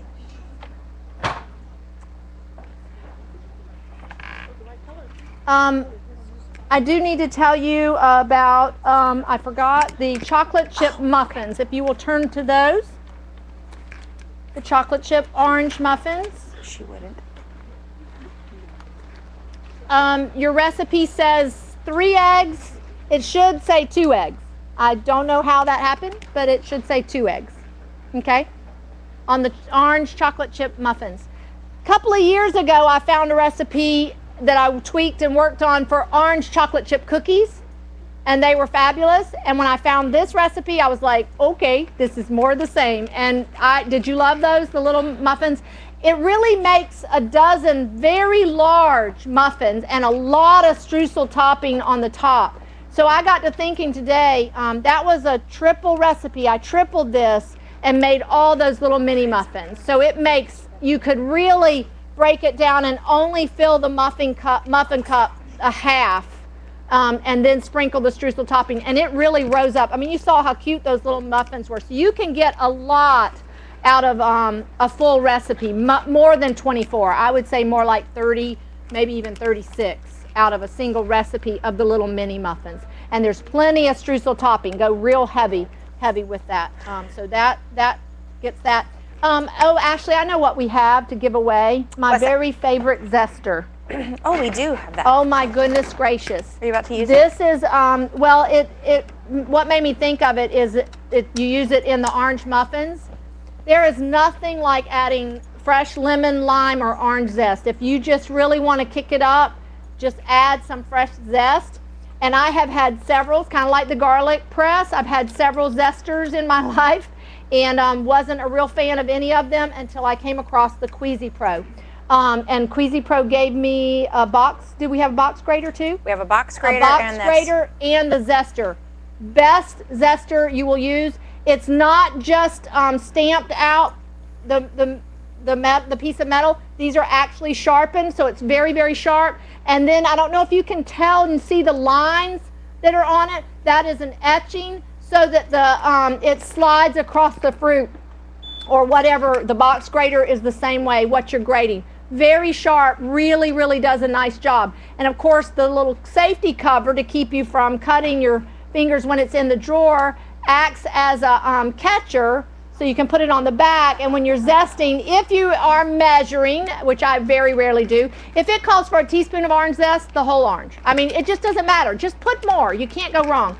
And but it actually does have this little plastic cover and then a rubberized tip here, so you can actually tamp it down, and then it's graduated here so you can see if you have a tablespoon or whatever yet. Love, love, love, love this zester. You will love it if you ever use this. So some lucky person's going to get to use one. 653. You're going to love it so much. That might be one. She went to the bathroom. Okay, awesome. All right, well, we'll hold. Yes. And then the box grater. The box grater is fabulous. Again, like I said, very sharp, very, very wonderful box grater, and the etching just makes the cheese or whatever you're grating slide right over it. It's got the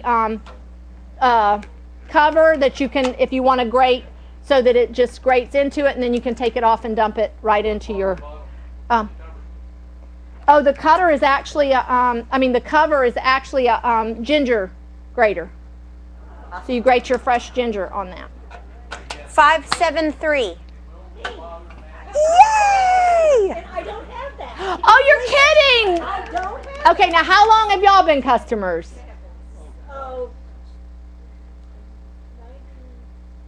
I was going to say, it's been a while. Long, long time. 1995. All right, 98. All right. Yes. All right. You're welcome. All right, so let's get on with our chocolate souffle.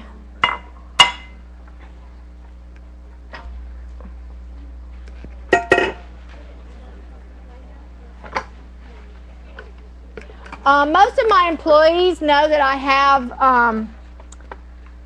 don't have a lot of food addictions. Like, I don't drink coffee, I don't do Cokes, I don't smoke, I don't drink, I don't do these She things. only chews every once in a while. I don't even chew gum. So, anyway, they're going to go home and somebody's going to really believe you. But anyway, I have this thing, and it's an addiction. And I go in the grocery store and I start at the front and I go, I will not buy a magazine. I am not going to buy a cooking magazine. I am not going to buy a recipe book. I am not.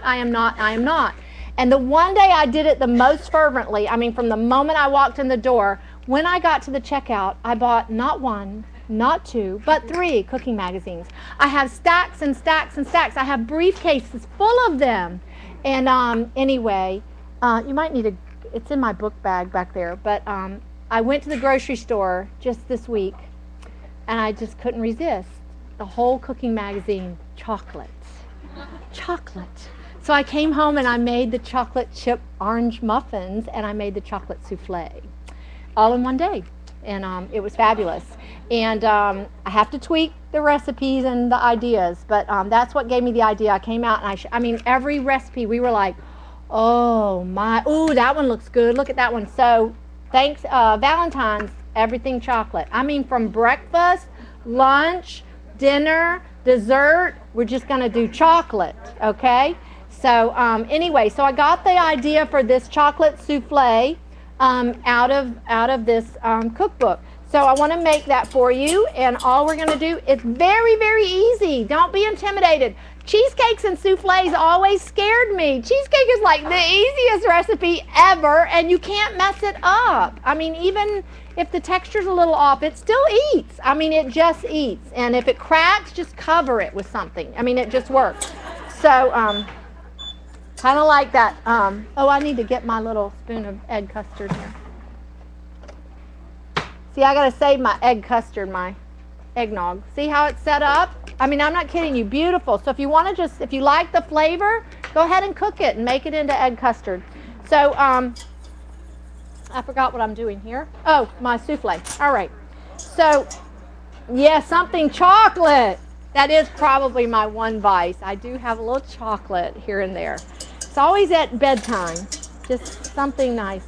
I cannot find my souffle recipe. Oh, that would be because it's before the chocolate chip muffins. Okay, so I've got my egg yolks and my egg whites separated. I actually need mixing bowls. I need 2 mixing bowls. Will you see if you can find the other one of these? The other big one? Okay. Okay, so I will tell you that when I made this recipe, of course it called for sugar, and I have to, change up everything. It called for 1/2 cup of sugar, which I used the honey granules, and I decided that it definitely needed to be a little bit sweeter. It was just a little bland. Unfortunately, the recipe got changed to 3/4 cup of honey granules, but down there in your directions in the second paragraph, when you see the where it says in a medium saucepan, melt your butter and then stir in, it says 1/2 cup of honey granules. That should be your 3/4 cup of honey granules. So one of the souffles that I made tonight for you is not going to be as sweet as it should be because it only had the 1/2 cup. And then I realized, no, we increased that. So the other 3 are good with that.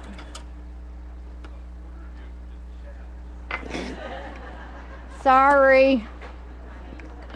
Don't be hating. Yes, you could use the raw cacao, definitely, if you want to. Okay? All right, so there's my my butter, my cocoa, my honey granules, and then it says to add your milk all at once. So I'm just going to add that. Your other really big one has eggnog in it. Okay. Well, if we could pour that eggnog up. Oh, yes. That would be fabulous. Okay, and then what you're going to do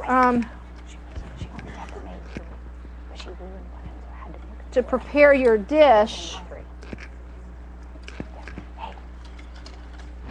which Ashley, if you want to come stir this, and I'll prepare the dish. Yes, ma'am. You want to just stir that until it thickens and bubbly. Okay, so what I did here is this is your 3 tablespoons of honey granules and your cocoa, and you buttered. It's a 1.5 quart souffle dish, and I didn't try 1.5ing the recipe and going in the bigger souffle dish. Some recipes can double and triple and some can't, like my lemon curd that I make. So a lot of times with your custards and things like that, they just don't do well doubling and tripling. My lemon curd recipe, I never can get it to come out if I double it, So I was afraid to try this recipe and, like 1.5 in it and putting it in a bigger souffle dish. I think it would work. I really, really do.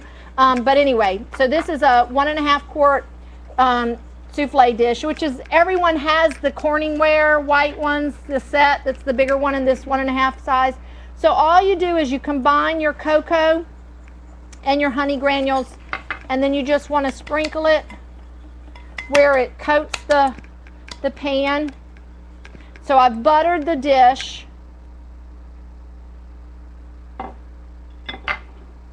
I usually put like a piece of wax paper down when I'm doing stuff like this, and then I can really tilt it and it doesn't matter if some of it falls on the paper. I didn't find it needed that much.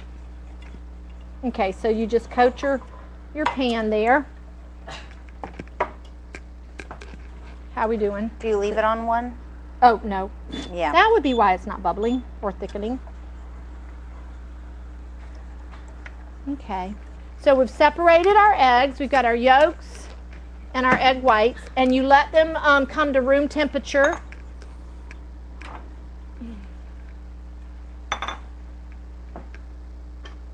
See how I use my switch it even for a spatula, even if I'm not cooking. Okay, so there's my egg yolks. And as soon as our syrup thickens here, our milk and sugar and cocoa mixture, we're going to whisk it slowly into, do you think it's thickened? That's your call. I haven't made this yet. Okay, just a little bit more. And again, with this, there's a fine line between getting really thick and thickening. And then we want to add it very slowly to our egg yolks. I think I could go just a little bit more.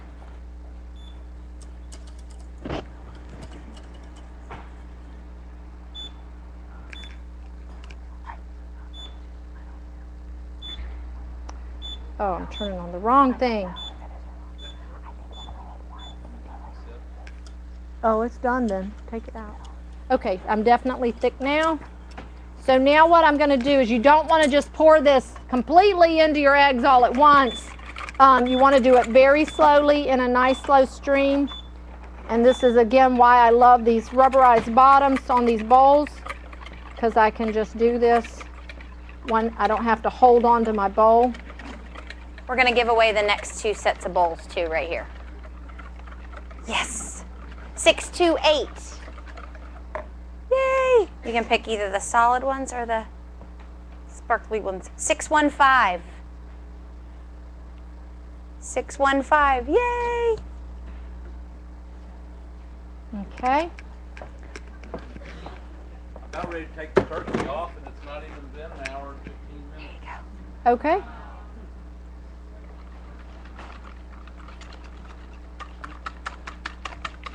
Okay, so now I'm going to just set aside my chocolate mixture here while I whip my egg whites. The secret to a souffle is your egg whites, all right? So we are going to use, this is the most fabulous machine in the world. It's a kitchen assistant. The only thing it does not do is laundry. And I'm betting it could even do a little small load if we worked on it. So we're going to dump our egg whites in. This is, as you know, the mixer, many of you may know, this is made by, for all these years, was made by Electrolux of Sweden. This is the mixing bowl, the roller scraper mechanism, scraper scrapes, the roller rolls, cakes, cookies, bread dough, everything. Scrapes the side of the bowl, rolls, kneads your bread dough. Okay. Very, very easy to clean. The largest non-commercial mixer sold. What I love about this company is it's still made in Sweden. It was designed and invented in 1939, and it was made by Electrolux. In the 60s, sometimes Electrolux, 1968, started being made by a foundry company in Ankarsrum, Sweden, and it's still made by them in Sweden. It will never be sent to Asia. It's just not going to be. It's a little town. The company is 400 years old, or 1655 the company was founded, and we had the pleasure of visiting there. But the thing that I love so much about this company, and about 5 years ago, Electrolux decided they didn't want the mixer anymore, and Ankarsrum did not want to lose manufacturing the mixer, so they bought the mixer. And for the last 4 or 5 years, it's been made by the same company that's always made it all these years, but it's been imported in this company Country. under different names. Imported into this country. Into this country, yes, I said company. Imported into this country under different names because they didn't really have a name. But starting January 1st, it will be going back to Ankarsrum's name, or going to Ankarsrum. They're going to use their own name, and it will be coming in as the Ankarsrum Original Assistant. And we are very happy to carry this machine. What I love about this company is, in a time when most companies are cheapening their machines, this company will not do that. This machine was founded and designed in a time when women cooked. When they made their food, they needed a real kitchen machine that could do all sorts of things for them. And what's been so interesting, Electrolux as well as Ankarsrum now, what they've done to this machine is only improved it. the shape of it, the look of it. They've changed it up so it would be more modern. They did improve the motor. And so that's what I'm telling you. This company is just very reputable, full of integrity, when most companies and appliances are cheapening those so that they are actually consumable products now. Have you noticed that?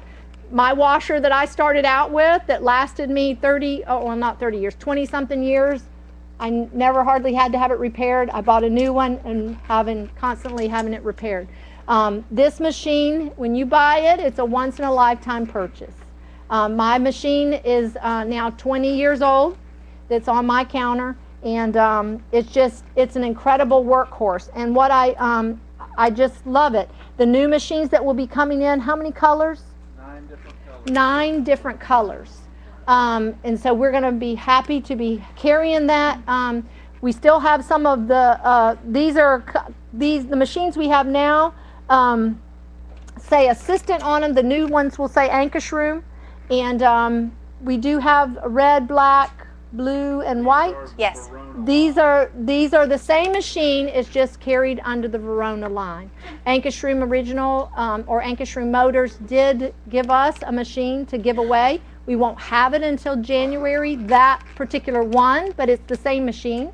But we will be giving having a drawing. You are welcome to either wait for the Ankish Room Original, that line, to choose your color, which is pink and blue and dark blue and green and red and all colors.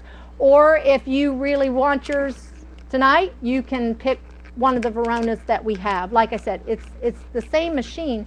It'll just have a little different branding on it. Okay. So anyway, that being said, this is my mixing bowl for bread, cakes, cookies. The only thing it doesn't do is it doesn't whip egg whites and whipping cream. Standard with the unit is this double whisk whipping bowl that comes with wire whips for egg whites and whipping cream, and it also comes with cake batter whips for whipping your smaller cake batters. So if you're doing a big batch, you of course would want to use your mixer. But like a cake, 2-layer cake recipe, you could easily do with the batter whips, and also cookies you can do with that. So I'm going to put my egg whites in here, and while they're whipping, you are welcome to give something away.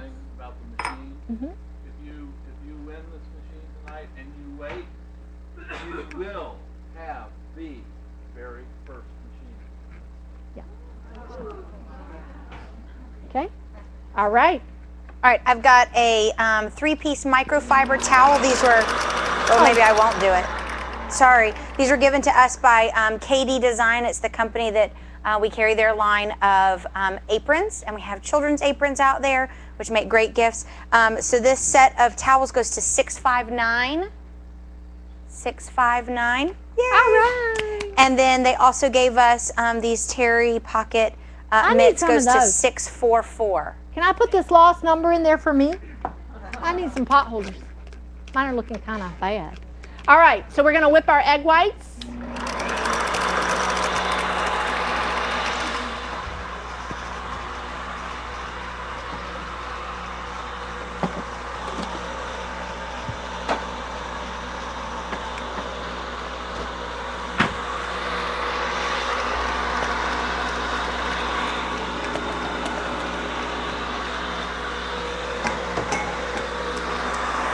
As soon as it turns into soft peaks, we're going to add a couple of tablespoons of honey granules, or as Lars says, honey granulates, except I can't say it like he did. So cool. So I'm just going to gradually now sprinkle these in.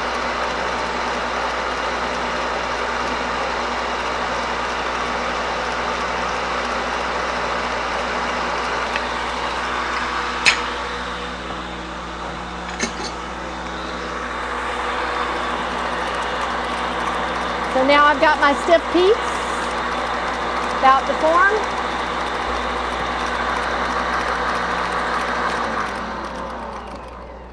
Okay, looking good. So easy to clean up. Did we get that bowl for me? You know what? Rebecca dumped it. dumped it out, and then Okay. we forgot to bring it back. Okay. Well, if you can get Need it. a that really would be- big one, or can we do it? Well, what it says for me to do is I take a cup of the whipping mixture, the egg whites, about. And Karen, will then- you check and see about the big bowl they sent to the kitchen? So we're going to fold this in, and you know with folding you don't stir, you just kind of fold it over, around and over. Do What speed did you have the Just whip high. bowls? High? Hi. Mm-hmm. Here you go. Okay. If you want to dump those into there, because you do about a cup of the egg white mixture into here, folding it in, and then we're going to take this and add it to the rest of the egg whites and fold it in there. Do we have enough souffle without this one? Ha ha. And I did think the recipe needed a little bit of vanilla, so I don't know if we got that on the recipe. All right, and so now you add your chocolate mixture. But see how easy that was? I mean, if I hadn't been talking, I made 4 of these at 5:30 before y'all came in. That's what I was doing. That's why y'all had to stand out there and No, wait. it is not. We were waiting on the corn pudding. It really did not. I mean, you see how easy, if I had just done this without talking, I mean, it's really, really, really easy and such a nice dessert. Now, the picture and the recipe in the book, I think that's why it says with coffee ice cream. We did make a dash because some of us do have vices, like that little one over there. The lady sitting there, Miss Rebecca Manning, she likes her coffee. And so she made a dash to the store and got some coffee ice cream. And we served it with that. But I was thinking, why not some coffee whipped cream? So we'll just do the coffee whipped cream with our fabulous whipped cream whipper. All right. All right, really quick, we got to give a bunch of stuff away. 592, I've got another pot holder for 592. Woohoo! And for 658, I'll come to you. I've also got another set of towels for 611. 611. Miss Karen, right? I guess I can. Another 2 pot holders to 638. 638. Yay! And 634. One of the saucepans. 634. Okay, and we're going to pop our so souffle sorry. in the oven at 350 and it cooks for 40 minutes. All right, one more pot holder to 577. And a set of towels to 580.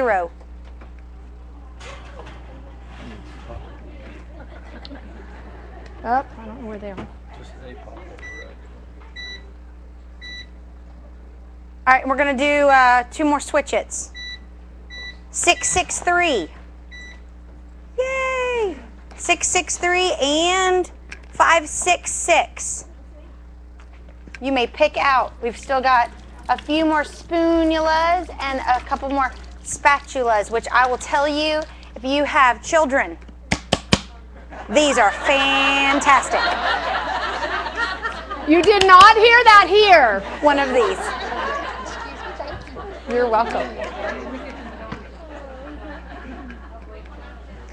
With that said, let's give away a couple more. 601. If you would like to pick out your spatula or your spoonula, I'll let you choose first, because if you pick the spoon, then the next person doesn't get a choice. You do want the spoon. Do you want this? Are you going to use it like we just suggested it? No, my children. Oh, okay. Okay. 590. 590. That's you. Anybody still have young We've children? got red or green. What would you like? Green. All right. There you go. Our Just a suggestion. Our wonderful vendor, Zoe Harushi. Zoe, say it after me. Zoe Harushi. You would not believe the many, pronunciations of this machine. Of course, we all call it the Zoe. or the Zoji, but it is the Zohirushi. They're made in, it's a Japanese company, and for some reason their symbol is the elephant. They very graciously donated their newest version of the bread machine, the Virtuoso, which is amazing. The key features on the Zohirushi bread machine, which their bread machine is the #1 bread machine in this country. Which, by the way, just so y'all notice, I mean, we are kind of a kitchen store, Whole Foods kind of store, but if you notice, we do not carry 5 or 6 brands of bread machines. We do not carry the biggest, most popular mixer in the world because, and we don't carry a lot of brands that you might see in the store. And most of the reason that we don't is we look for the best one and we sell that one, because I don't want you to get something, even if it's a little lesser price, that's not going to hold up for you using it. I really want you to get what you pay for. And you really, as a cook and a producer of food in your home, you really want to go for something that's going to last. And that's what I love about the Zohirushi bread machine. Most of the bread machines on the market were built to they're a fad. I mean, people are going to, oh, I like bread, and they're going to make a loaf of bread every now and then. The Zohirushi is built to last, and it's built to use on a regular basis. And I love the company. They're one of our very favorite vendors. We've been doing business with them for since 1998, I think. When we go to Chicago to the Houseware Show, we have a wonderful, lovely time. You sit it right there. Visiting with them. They're just an excellent company. And when I emailed them, they sent us a Virtuoso, and they sent us 20 little stuffed elephants. So we are going to give some of these out to anyone with children. So there you go. There you go. Woo! Watch out for the flying elephants! Okay, we can't. Let's see. Oh! Toss them to the back. Yes. All right, we're gonna bring some to the back there. So anyway, all right. She never got one. Here we go. One stays home with the machine. Ah! Okay, who wants one? She needs one. The girl in the black striped shirt over there. I think, I was going to say who has the most children, but if you go home with only one, that's a bad thing. Who has the most children? Is it me here? Nicole How many do you Boggs. have? You have 8. Okay. You have 8? 9. We have 9. Okay, I cheated a little. Did you birth them all? Oh, and you birthed you them should all? make her stand up too, because she looks okay, doggone come good. here, come here, come here, come on, come on. Sharon, where's Sharon Fescanin? Come here. All right. The 8 and 8 and the 9 children. I birthed 7. They all came out. Look at, oh my gosh, look at her. All right, here we are, 8 and 8 and 9. How many grandchildren? None? None? How many grandchildren? None. You got them coming. I'm going to tell you. 20 to 2. My oldest is 20, and then my youngest is 2. Okay, and how old are yours? 13, 11 months. 13 to 11 months. Wow. It's the bread, right, Okay. Nicole? It's the bread. 8 years of bread. 8 years of bread. 8 years. So see what bread will do for you. 8 children for every year. There you go. I used to tell people all the time, they'd come to my house and they go, what? Because we live in the country and we live on a well. And they'd say, oh my gosh, it must be in the water out here. And I'll go, no, it's in the bread. Have a roll. So anyway, so great. All right, y'all need to pick something out. Pick something out. Pick something out. Did you get an elephant? Yes. All right. Oh, we need to give away the onion goggles. My favorite, onion goggles. No, we're about to give that I have to tell you the story. Y'all ready for this? Okay, onion goggles. Brad and I, when we started our business, we called the company and we said, we just really want to start our business and we want to start with this mill and we want to sell these mills. And so they said, okay, well, you need to get one of each of our major appliances to become a dealer. And I was like, okay. They told me about the mixer, and I was like, because I had the popular one that's on the market, but it was made by Hobart at the time. And it was a fabulous mixer, but I could only make 2 loaves of bread at a time, and I had 6 children. And I was having to make bread every day. So when they described this mixer to me, I was like, how fast could you get it here? And that's why I was telling the guys today, I said, somebody really might want to just go ahead and go home with this for Christmas. But anyway, so then they said, and then our other product is a dehydrator. And I was like, I really don't want a dehydrator. And they were like, well, you just need the mixer, the mill, and the dehydrator. That's the 3 appliances. And for you to be a dealer, we want to be able to send people to you. We want you to carry all the product. I'm like, I really don't want a dehydrator. And they just said, you have to have one of each of the appliances. I really don't want a dehydrator. You quit making fun of me. Only hippies dehydrate. That's what I told them. I said, only hippies dehydrate. I don't want a dehydrator. And this was 1992. Are y'all having a little trouble focusing with this? Okay. Only a little bit? All right. So anyway. So they sent me the dehydrator. Finally they said, ma'am, listen, just get the dehydrator, sell it if you don't want it. So I was like, all right. So we get it, and I'm like, okay, I'll dry some apples. And I started drying some bananas. The next thing I know, I started thinking of all kinds of things I could dry. And I dried cucumbers, I dried spinach, I dried celery, I dried tomatoes. We had a fun time with tomatoes. Brad only had 150 tomato plants, and we dried them all. And not the plants, the tomatoes. So anyway, the next thing I know, I was just the dehydration expert. It was so funny because a few years later, I made a dehydration video for that company. So hilarious. But Brad and I traveled to South Georgia to visit my family, because that's where I grew up. And we stopped in Vidalia and got 50 pounds of Vidalia onions. And we came home and thought, we're going to dehydrate these suckers. So we'll have onions all year long. Well, I still have some 1998 bags of Vidalia onions. So anyway, I was taking my Sunday afternoon nap. The kids were playing, and Brad decided he would get started on the 50-pound bags of onions. So he gets out the trusted assistant that flips over on its side. Got out the slicer shredder, which I think is maybe in the kitchen. Yes, I'm doing all the cheese earlier. Okay, it's in the kitchen. Slicer shredder attachment, and he started slicing onions. My door was closed.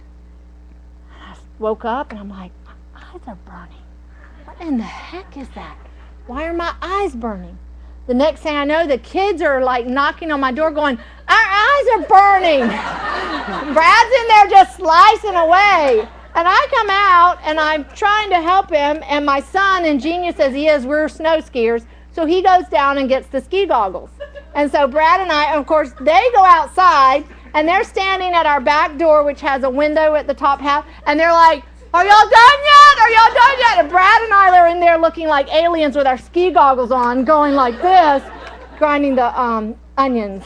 So anyway, We won't be done for a while. I found these onion goggles in Chicago this year, and I thought, I gotta have them. I mean, if you're gonna dehydrate or really chop onions, or if they really do bother you, they're fabulous. So maybe, there you go. So if you just have to chop onions, just keep them in your drawer. So someone needs this hot pink pair of onion goggles. I just think you do. Actually, there's red and blue and some 672. 672. That's you? Okay. Let me see. All right. See what you got your new ticket for. She's like, there you go. How much? What's the price tag on that? On the bottom? $15. Okay, you need to make the whipped cream so they can serve the souffle. That's what everybody's waiting on. Y'all want the chocolate souffle? Okay, so we're going to serve it with coffee whipped cream. Fabulous, fabulous whipper. Great, great gift idea. Watch how fabulous. Pint of whipping cream. In you go. Do not buy that nasty stuff in a can. Do not. If you do, don't tell me you did it. I will be forever sad. Okay? About 2 tablespoons of, I like agave. You can certainly use honey. You can use honey granules. Just if you use honey granules, I would definitely wait a little bit for it to dissolve. Like let it sit in there and then shake it up. But and the honey the same way, really shake it a little bit to make sure it mixes in. That's why I like the agave, because it's so liquid. It's nice and sweet, and it mixes in very, very easily. Then I've not used stevia. I'm not a big fan of the flavor of stevia. Okay, there we go. And I've never made coffee. Ooh. Ooh, I like that. I'm going to do about 1.5 teaspoons. You think so? Of the coffee extract? I think that's only a pint of whipping cream. It's extract, yeah. No, it's not coffee. It's just extract. Like, whoa. Okay. All right. And then all we're going to do here is put our lid on. Take our little nozzle off. Put our lid on. And I just give it a little shake just to get, the sugar off the bottom or the liquid, just get it mixed in there. And then these are our nitrogen cartridges. Drop it in. Put it here. It instantly pressurizes it, and it is now whipped cream. Yeah! When I first found this, Ashley actually found these in California. We sent her to a show, and she and her husband came home with them. And yeah, first time I made this, my sons were like, how far will that thing shoot? We have fun at our house. So anyway, so then you just take the cartridge off. Once you use the cartridge, of course, it's done. It's punctured. You just, pressurized it. So don't open it until it's completely empty. Yes. Or you'll have whipped cream go everywhere. Because it's still under pressure. And hold it straight up and down when you push the button. There we go. Point it down. Can I was actually, do y'all have a souffle over there that I can still dip, or are you? No, it's already done. All right, well, bring it over, would you? Yeah, just bring me one. All right. You ready for this? There we go. We're going to do that. And then we have these new fabulous, let me make sure I don't get like hot pepper one. We have these new little, they're called, let me get the right word. They're called pump and spice. You fill them with your like nutmeg, or we did paprika for our deviled eggs. But, and now they give it just a little. You ever tried to sprinkle and you like blob and you're like, well, that's not very attractive. And then Lars also taught me, if you do it down low, it's going to be too thick, but if you do it high, then you get a nicer scattering. This is actually cinnamon. Yep. They are $9.99. $9.99, and somebody gets one. Okay. Okay. First, we're going to give away a whipped cream maker to 635. There you go. This might need a little more cinnamon. This is Melinda. Do you want a white or silver? Okay. Well, hey, while we're doing the pumpkin spice, $5.95. That little thing needs a little more $5.95 gets the cinnamon. pump and spice. The pump and spice is made by Vic Firth. Yeah, which Does anyone know? I'll do it. Drumstick. yes, let me give you a little background on Vic Firth. They actually, yes. The founder and the owner of Vic Firth played with the Boston Symphony Orchestra, and he began making his own drumsticks 40 years ago, and they're known as the best drumsticks in the world. They're all made in the USA, and about, I don't know how many years ago, he decided to take his craft to a different level, and we're our little salt and pepper shakers. You want to show them these? Well, these are two of the styles, but they very graciously donated a lovely little salt and pepper. Isn't that nice? And we actually ordered some more in case anybody wanted to purchase some, but they messed up our order and they sent us all white, but they're going to correct it. So we'll have the black ones in next week. If you want to put your name in the hat, we have 3 sets of black and white. They're a little different style. They're the federal design. But these are made in USA. They're made of all either maple or cherry, and they all have a lifetime warranty. They have a special lock and grind mechanism system. It gives you the widest range of grinds that there is. There's like a pre-cracking. It first crushes to enhance the flavor, and then it grinds to the desired consistency. It comes apart completely for easy cleaning. And the salt mills have a nylon crushing system, which our real salt, we have the coarse grind, the whole hunks of salt that'll go great in your salt shaker. Which, by the way, I want to say something about the company Real Salt. Fabulous, fabulous company. Their salt is mined in Salt Lake City, Utah. Or not Salt Lake. Where is it? Redmond, of course, Redmond. Yes, their Redmond Salt is the name of the company. They very graciously, your little gift bags that you got, they sent us samples of their toothpaste, their clay, their salt. Their toothpaste, I am loving it. It's just gone very, very good. The only toothpaste on the market that you can eat.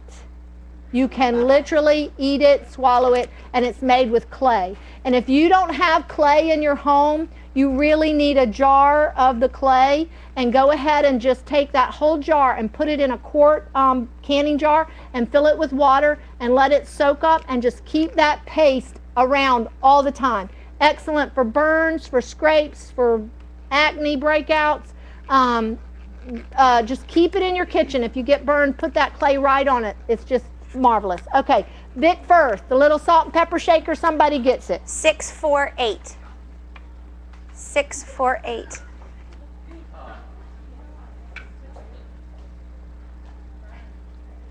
These are brand new product for them. And I love my salt and pepper here.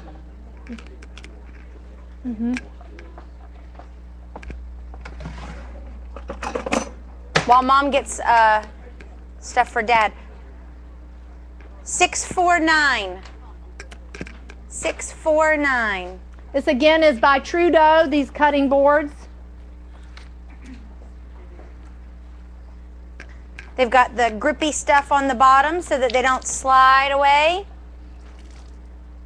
And the easy holding handle for when you pick up to go scrape your 654. chop things in the...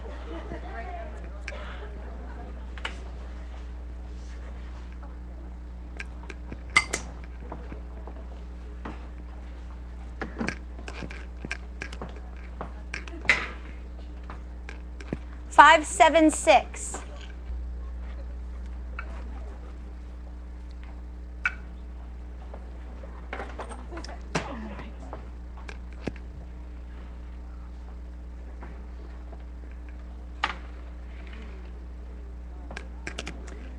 Maggie, when you get a minute, I need a red bowl, one of those red bowls. I've got another dip mix. Jar 570. 570. Yay, you! Thank you. You're welcome.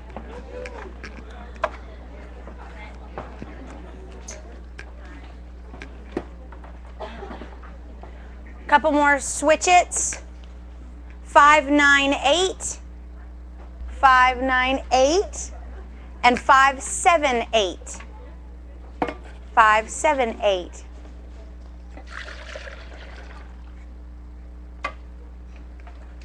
You can choose either red or green of those spatulas right there. Did you get an elephant? Did we make it to you? Okay, good. Just checking. Thank you. I've got a couple more aprons. 671.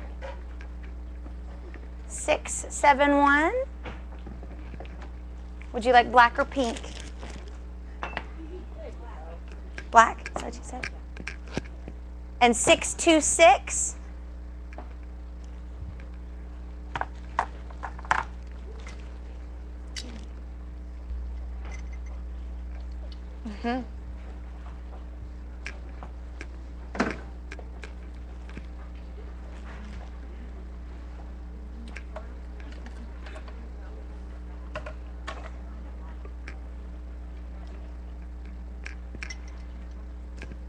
One of our favorite things to do for the holidays with the dip mixes and the dip bowls is take your baguette loaves, slice them kind of thin, baste them with a little bit of the olive oil dipping sauce that Mom and Dad use on everything, and dehydrate them or pop them in the oven and broil them. They are better than bagel chips to use with crackers, or like in place of crackers with cheese, or with the dip mixes and things like that. So I've got Might be 2 over there, baguette there. pans.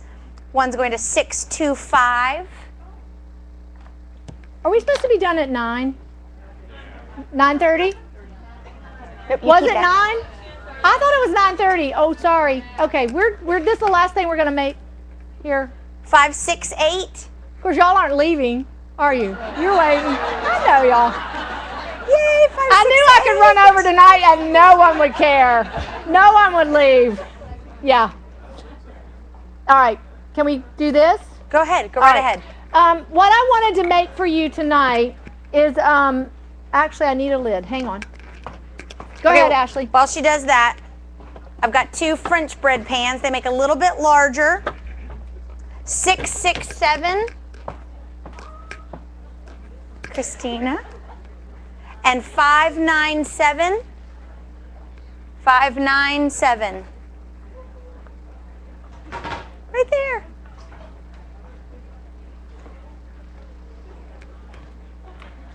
You're welcome. All right. As you can see, my lovely kitchen assistant is now going to perform a miracle for me with the meat grinder attachment.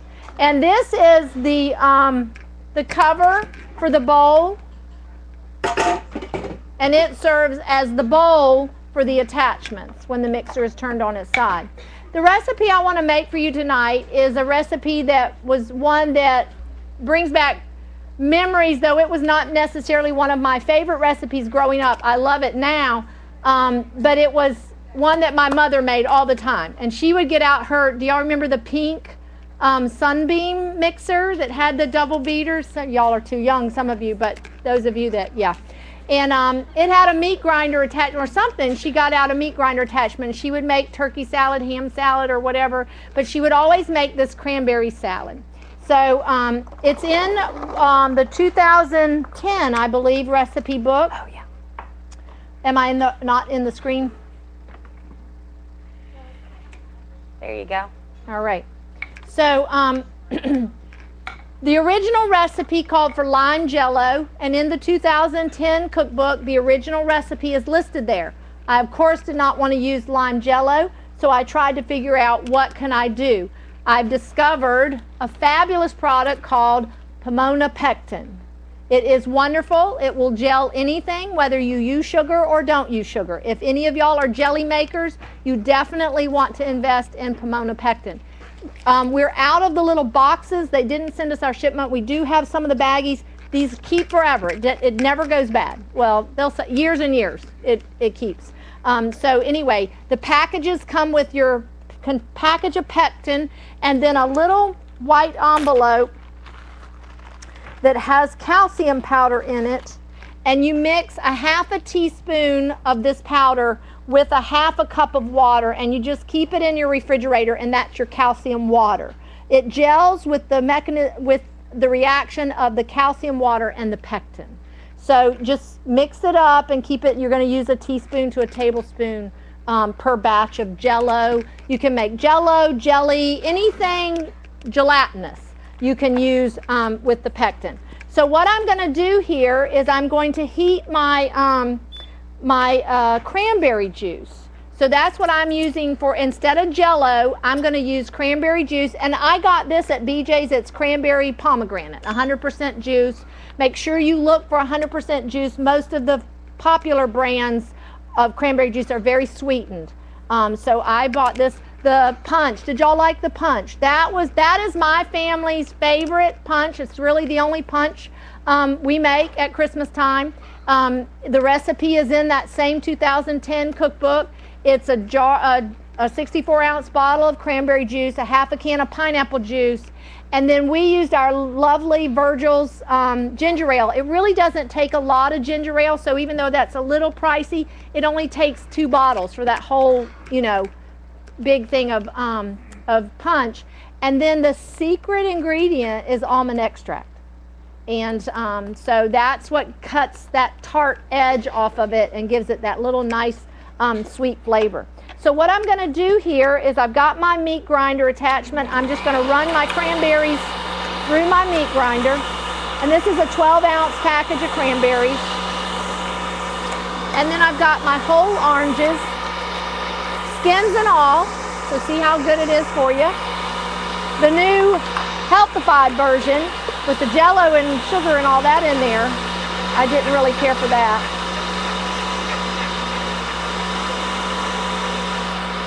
Could you get me a container of chicken broth? Dad wants me to make some gravy. Yeah, it actually goes this way. This is your skins and all.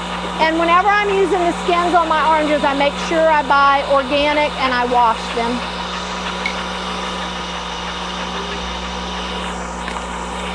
They're going to have to wait just a minute. Hang on.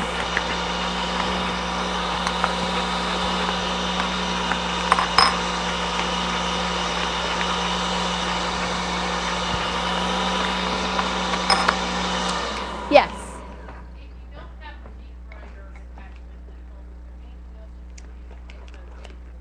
I'm wondering if you could put it in a food processor and just process it, and maybe so. Yeah, maybe so. I didn't try it, but you might could. I mean, because you see, it's just kind of minced. So now I'm going to scoop that back. Let's see. I need a spatula, and then I'm going to add. Now, just don't think this is too weird, but I'm going to add a 1/4 cup of very finely minced celery. And then my nuts. You want to go ahead and move this off of here.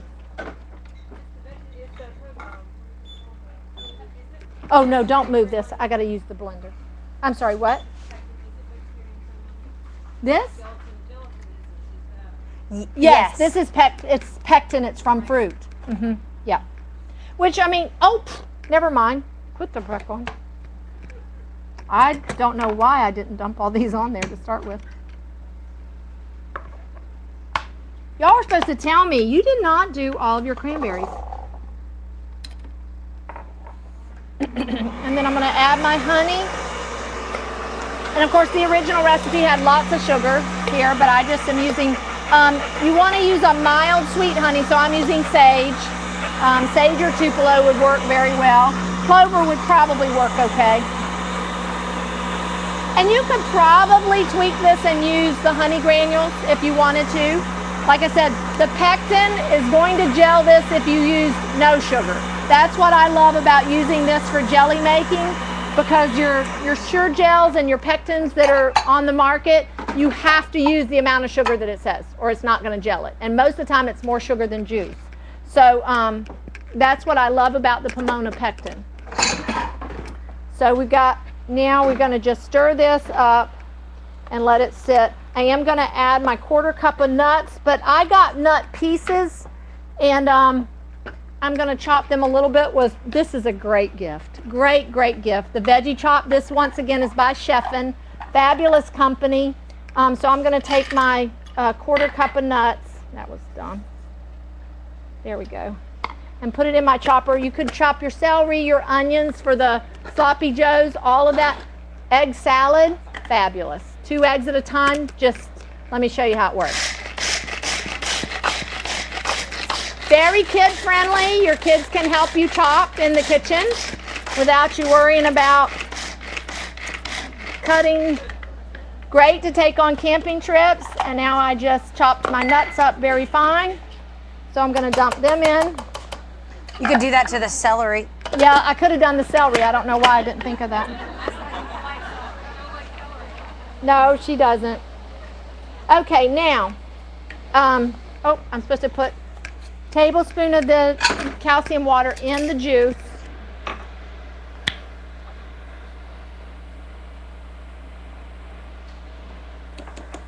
And I so should have measured the powder first. And now I'm going to take a cup of my hot liquid, put it in my blender,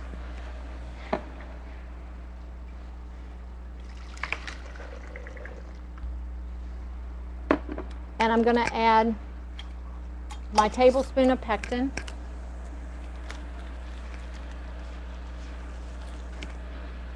Hey, Rebecca Manning, where are you? Would Could you go get me the red Emile Henry pan that's in Dad's office right Yes. back here? And Maggie, if you want to get out the, or show them where the salad is that we made, all those bowls of salad. So I'm just going to sprinkle my tablespoon of pectin. I don't think I needed a table. Yeah, I did. It's not going to hurt it. It just gels really fast. And then I'm going to just blend it. And you need to blend it for about a minute until it's totally dissolved.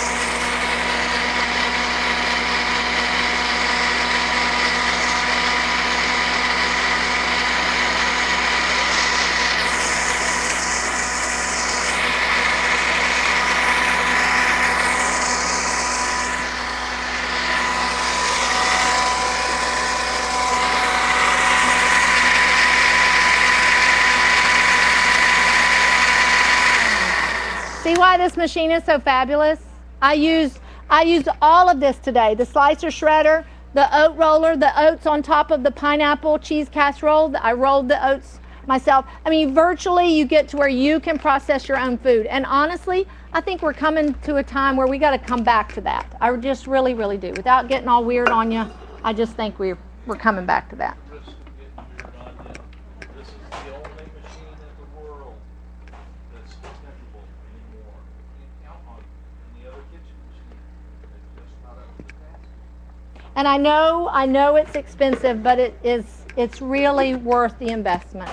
I remember when we first started our business and we were in our home, and of course, we had never heard of the mixer.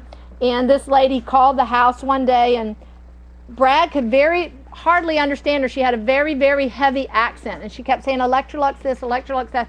And finally he said, "Ma'am, what is wrong with your Electrolux?" And she goes, "Oh, nothing. I love it. I want to buy 2 for my children. I'm so happy to know that they're here in America now." So it was so funny. Now we're just added our pectin mixture. You always want to blend it with some hot liquid for about a minute or so, the powdered pectin. Add it back to my juice, and then I'm just going to pour this over my fruit here. Just stir it in.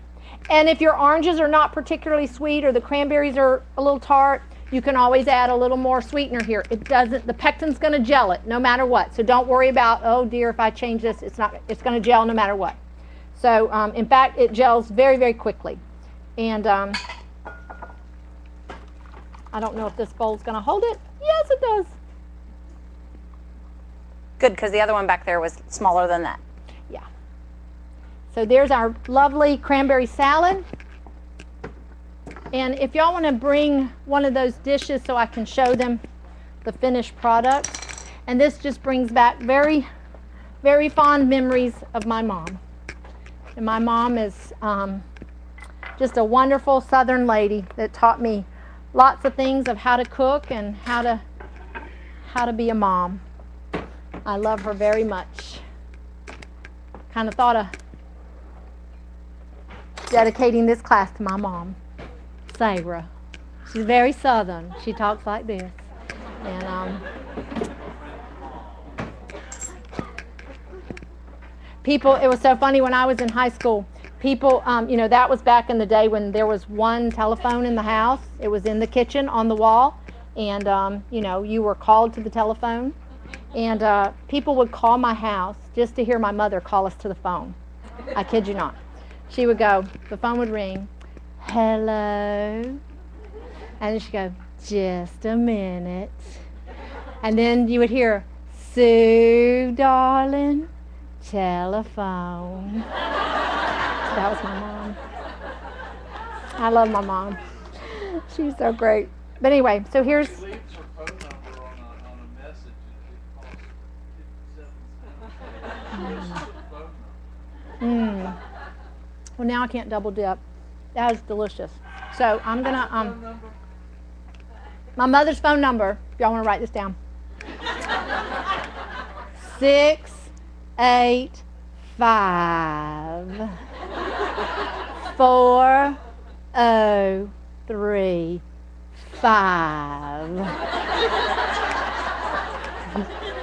You did not know that there were 2 syllables in 5, did you? All right. right, we got some more switches. We got some more switches, and I'm going to make some gravy. Brad wants me to make some gravy with the turkey broth. 673. 673. Who's a yay? Who's yaying? 673? Oh, wait a minute. Wasn't 673 one of the ones that was up here? I think it was 693.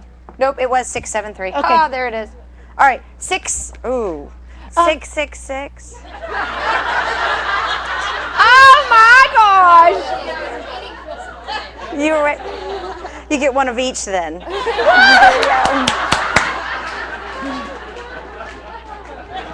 Wow. Okay. You don't have a tattoo or anything, do you? On your forehead? Okay. Yeah, that was not a very nice question to ask you. 603. Would you like red or green? Just You so like the y'all red. know, the turkey broth that comes off of the smoked turkey is very, very strong. So you have to dilute it. So I just use some, I'm using some of our organic Imagine chicken broth. 622. Red or green? 630. Do you want, I got a green one up there. You want red or green? Thank you.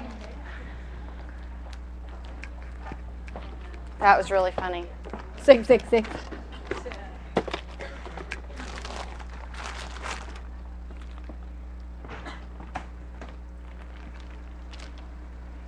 Five, 8, 2.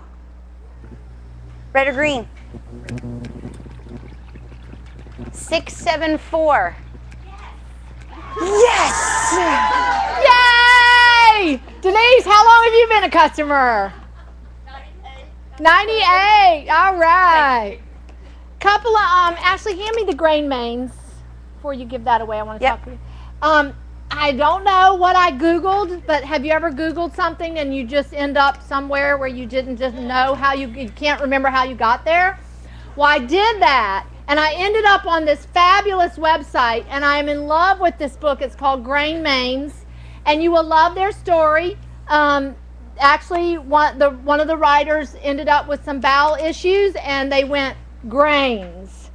And with the bad rap grains are getting these days, I love this book. They talk about how healthy they are, how it healed his gut, and the title, what they decided they needed to do was take grains off the side of the plate and make it the main dish. And so that's what this book is all about. You will love, love, love this cookbook. So I wanted, this is brand new. When we ordered, people aren't used to the way we order books. We order cases, and most bookstores order 1 or 2. So we ordered 2 cases, and they sent us 2 books. And we called them. We were like, it says cases. They were like, oh, okay, we'll get them right out. They didn't get them here in time for the class. So this one's slightly used. You can take it if you want it, or just come back next week, and we'll give you your own 613. All right. Do you want that slightly used? All right. Was it used by you? It was used by me. I'll sign it for you if you want me to. All right. You know what? You know what? You know what that is right there, that row. Yeah. That's our Beyond Bread crew. Okay, Right okay, get up. You 5, 4, 1, 2, 3, 4. Okay. Way back when I first started doing cooking classes, they used to have ladies' night out at my cooking classes, right? Y'all used to come and you used to come, you still come. Back when we had to roll that cabinet into the warehouse over there, clear out the buckets, and just do it under the rafters, you know? That didn't sound good. Anyway.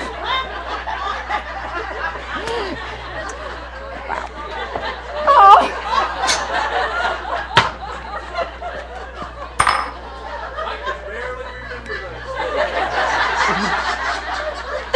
Would you like your pump and grind to go with that? Oh, we are late. No. Oh my gosh, I love you guys. Give them something. They need something. They need some soap or something. Wasn't that right about here? What? Go away. Oh my gosh. Okay, we'll figure something y'all out. want this cranberry salad? It goes with the turkey. All right, I've got a few more Not aprons. Brad, it goes with the turkey. What's your timer going off for? I don't know. The souffle. I'll be right back. They're fabulous, them back there, though. 624. I need a pot holder. 624. Oh, would you like pink or black? Okay. 612. 612. Would you like pink or black? Black, okay. 640. I got to show you the 640. lovely souffle. It's a little jiggly, but it's gonna be that way because it's egg whites. I might stick it in for just another few minutes, but it's gonna be jiggly. All right. 640. Did y'all like the souffle? And those of you that thought it needed to be a little sweeter, you got the one that had not enough sugar in it. Sorry. So just add a little more sugar. Okay. Now I'm making. I put a little bit of chicken broth in here to dilute this down. Has everybody won something? Okay. Who hasn't won something? How is that possible? It is. It really is. There's a lot of them here. Okay. All right, so I got a couple more things. 656 and 655. The peanut gallery back there. Gina, have you won anything? Oh. Okay. She's holding it out for the mixer. She probably already owns one. No, I'm gonna give Gina something. Okay. This is one of the coolest things. Okay, everybody's seen the blender bottles that have the shaker. Have y'all seen these? They've got the little whisk ball in there or whatever. Great for protein shakes.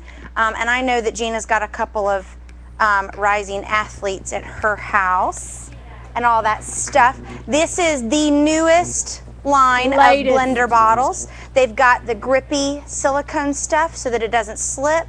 It's got the ring so they can clip it to their backpack, the little sports clip, and then it opens here for them to drink out of. And the nice thing about it is that lid, that flip top, it really shuts down tight so it doesn't leak. You know what I'm saying? Yep. Fabulous. Right. Great. If you have teenage boys that are wanting to do protein shakes, which, by the way, really read the labels on that stuff. Don't let your teenage boys just be drinking anything. We carry a fantastic line of protein shakes that use hormone-free whey from New Zealand. The cows in New Zealand, you think cows are happy in Wisconsin, they're even more happy in New Zealand. That's what they tell us anyway. Yes. So they just have very strict guidelines on their milk and things like that in New Zealand. So it's fantastic whey protein. And we also have vegan protein powder as well. So it's just excellent, excellent. That would be a great gift for your boys. Brad, the price on the blender bottles. Johnny, $14.99. Sonny and Johnny priced all of them today. Was that really today? Yeah, that was today. Fabulous, fabulous present. I actually gave one to a fella that does a lot of protein powder, and he's a college student, and I gave it to him as a gift. You want the gravy here? All I did, I made gravy the Southern way, diluted it with a little chicken broth, and then used flour. Normally I use bean flour, but since I forgot I was making gravy, I put the mill away and I didn't want to get it out. But I really love bean flour. You can just sprinkle it right in. But when I use regular flour, you just want to, with flour, you want to make a little paste with some water before you put it in your hot liquid. And we will, no, that's the one that, yes. Yep. Couple more great gift ideas. These are wonderful teacher gifts. We carry a whole line of loose tea for steeping your own herbal teas. And we've got some chai teas and rooibos teas, and they're just absolutely wonderful. And these are little tea strainers, and it comes with, it looks like a little strawberry, what it looks like. And then you set the little silicone thing on top of your tea mug while it's steeping, and then you take it off, and then you put your little strawberry tea holder thing on the little coaster, and that way it doesn't drip all over the place. We also have several other ways of steeping loose tea that are wonderful, wonderful gift ideas. And I've got one of each. 594, 594, and 579. You're welcome. 579. There you go.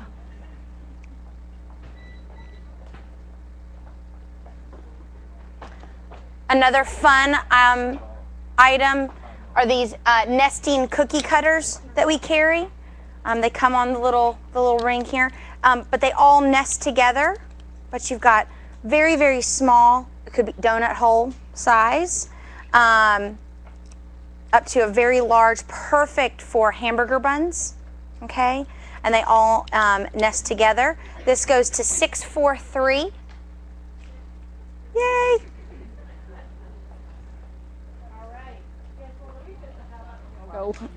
All right.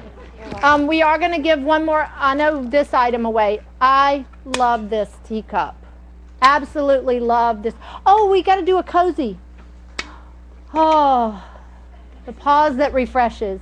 Every day, this is the way I start my day. I don't always do hot tea. Sometimes I just want water, but every morning I get up and I get my cozy, and Karen's going to go get you one. Hey, bring me one that's not in the box. Don't we have some under so I can show them? And I put it in the microwave. The only thing I use my microwave for now is to heat my cozy for 3.5 minutes, and then I put it around my neck. And yeah, so. Yep. But guess what he had to get to replace me? A several $1,000 massage chair. So $29 cozy replaced him. Sweet girlfriend. Yeah, but I told him, see, I replaced you with this. Great gift. My mom, I gave my mother one. She's always cold. She's elderly. Fabulous, fabulous gift for anyone. Heat it in the microwave. Goes here. And it's not just full of flaxseed. The way it's stitched, it actually puts weight on certain areas to relieve stress. And it has herbs in it, lavender, lemongrass, for you to relax and just enjoy. And the nice thing about it, different times of the month, you can lay it here. I put it on my feet sometimes if I'm cold. We have several sizes. She asked for wine, and she puts that on her. Yeah. We have one that goes all the way down the back if you have a lot of back, pain or just stress there. I'm happy with the shoulders because that's kind of where I keep my stress. So this is a fabulous, fabulous gift for someone. So I am so happy that we're going to give one of those away. They come in several colors. They And come you can with choose the collar that comes up, and like I said, they have them that go down. And then, so while that's in the microwave, or first thing I do is I walk in the kitchen, set my tea kettle on, the water kettle on, go put that in the microwave, and then I choose what tea I want, the loose tea, and I put it in my teacup. And then when the water's boiling, so I put a teaspoon of tea, my loose tea in here. And then when the water is boiling, I pour it over. I shut the lid. Now remember, I do boiling water, but I'm just showing you how it works. Let it steep. And then by that time, my cozy's done. Where's my little cup that I had here? And then when I'm ready for my cup of tea, you just sit the cup there, and it strains your tea. And so then I drink my tea, and I'm all cozy and warm, and I read my Bible, and I just have a glorious time with the Lord. So anyway. It's called ingenuity. Ingenuity. And the cozy's going to go to $569. $569. You may come pick out your color. Right. And the ingenuity goes to $664. Okay. I think we did it. I thought we were supposed to be done at 9:30. No. We've actually got a few more free things. Okay. That we better hurry up so we can do the big stuff, which is what everybody wants. I've got an egg timer going to 670. 670. All the way in the back. They actually just want the turkey, really. I know, that's really what they want. Oh, I forgot about the stuff in my Cameron. This is actually one of my favorite bars of soap. Right here, this is what I keep in my kids' bathrooms for them to wash their hands. 586.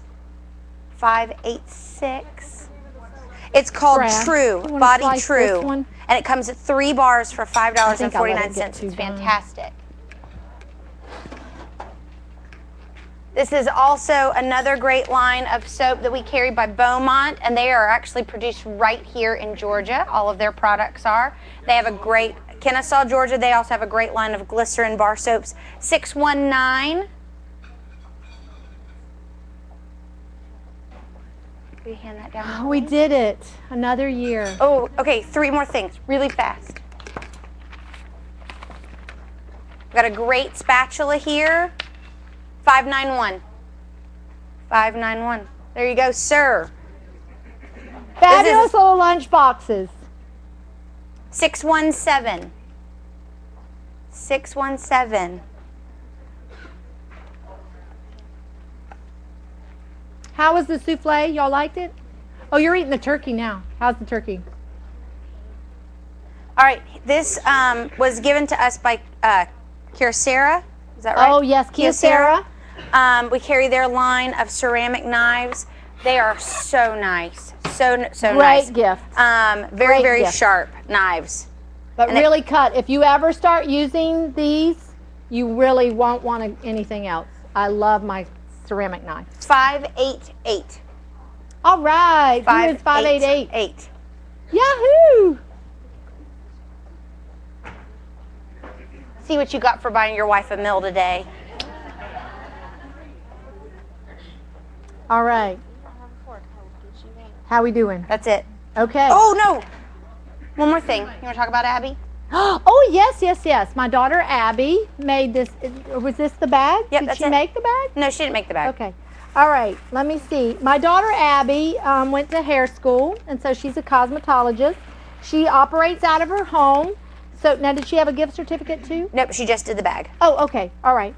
And when we were in Boston, or no, actually Baltimore a couple of years ago, Brad and I found a line of natural skincare and makeup, and for real, so many of them that say they have lots of junk in them that you really don't want. But this is a wonderful line of skincare, and she sells it out of her home. And so she put together a little gift bag here, and we are going to raffle off. It's a skin cleanser, a toner, the mud mask comes from the Dead Sea, and a moisturizing lotion. And did we give away her brochures? We have a stack of her brochures. If you did not get one at the beginning of the class, we have a whole stack of her brochures. She lives right here in Holly Springs. She lives in Holly Springs. If you need a haircut, she's fabulous. She's got a little time off right now because she's just got a 2-week-old baby, but she'll be starting back soon. But she's great for hair, makeup. Her makeup and skincare line, absolutely fabulous. Anybody, are you still using it? I love it. I took an hour I've been here since 8:30 this morning. Took an hour. She went and did my makeup before I came back. She's fabulous. So if you ever need like fashion makeup or whatever, she's great, and she does a good job hair cutting. 669. 669. 669. Yay! You're gonna love this skincare. How long? All right, that's it. Okay. Except for the big stuff. All right. Yes, ma'am. Any questions? She's got one. Oh, we're going to dump them all. We're going to dump them. Okay, you are not 593, are you? You're not 593. You're not 629. And you're not 673. And you're not 673. Okay. Just want to make sure. No, we're fixing to dump all the ones that didn't get a prize. We're going to dump in. All right. Uh-oh, you dropped one. Okay. Any questions about what we've done tonight? Karen, where did those little red tickets go? You got them? So how are we doing this? Everything's numbered. Okay. Yep. All right, so here's how we're doing it. The big items are numbered. The big items are numbered. This is a double blind. The big items are numbered. If we draw your name and you're a winner, then you're going to come up here and you're going to draw out of the hat the number of the product that you get. Okay? Should I close? No, Go ahead. we'll just. Should I You want to share? go ahead and share? And Go then ahead. we'll do the Sure. drawing? Sure. Okay. Yes. These are our displays. We'll give you one that's in a box. okay? And like I said, you're welcome to either take the mixer that we have here or wait for the Ankish Room original assistant when it comes in January. All right? I hope you enjoyed tonight's class. I tell you. We just want to welcome those of you that have never been. We love our new friends. We love our old friends. We love you. Without you, none of this would be possible, and we just really, really appreciate your business, your friendship, your fellowship. Tell your friends. I tell people we're the best kept secret in Woodstock. Nobody knows we're here except you guys. And so tell people we're here, because more than just milling and mixing, people can come and shop here. And you just never know what you're going to get on any given day. We might pray with you. We might laugh with you. We might cry with you. But we're here for you. We're here to help you and encourage you. Like I said, last year in January, the Lord gave me hope and encouragement as my words, and they were just kind of my theme the whole year. And this year, I so loved hope that I just didn't want to leave it. And so I was praying one morning, and I just kept asking the Lord, you know, did he really want to give me 2 new words, or did he want to just me to keep on with hope and encouragement? And I came across this scripture, and it says, Acts 13:19, and it says, "So repent, turn around, and return to your God, that your sins may be erased, that times of refreshing may come from the presence of the Lord." And when I read that verse, the Lord gave me 2 new words, and for this year, it's called, he said, renew and refreshment. And God, you know, if you're carrying around disappointment, and we all have disappointment in some way or another, we have, like I said, promises that we're hoping and holding on to, and you look around at the physical circumstances and you just maybe don't see any way. But I just want to encourage you, if you're carrying that disappointment and there's something that you maybe are losing faith in God and you're struggling with, the answer is to let it go, to repent of that as a sin, and to turn around, and God will refresh you, and he will anoint you, and he will see that promise through. John 15, I believe it is, says that you have not chosen me, but I have chosen you, and I've appointed you to bear fruit that will last. God has chosen us and appointed each one of us to bear fruit that will last. And I really, really believe that we're coming into some very interesting days. It's time to come out of our comfort zone. It's time to reach out.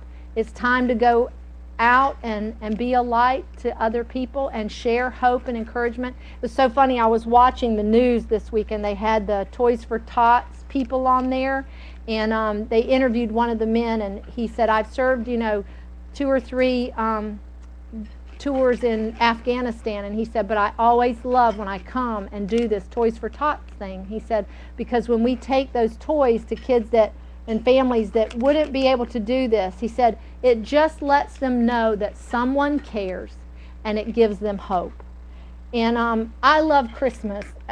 No matter what the world does to it and what theologically goes on, and I know there's things that are very pagan and all that with the whole thing.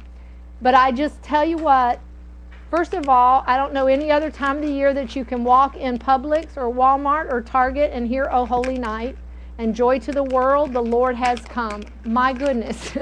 And then I think for those of us that maybe are a little more timid and shy, it gives us a wonderful opportunity and an open door, a little bit of icebreaker, to go give a gift to someone, maybe less fortunate, or go visit someone in a hospital, go give something to your neighbor.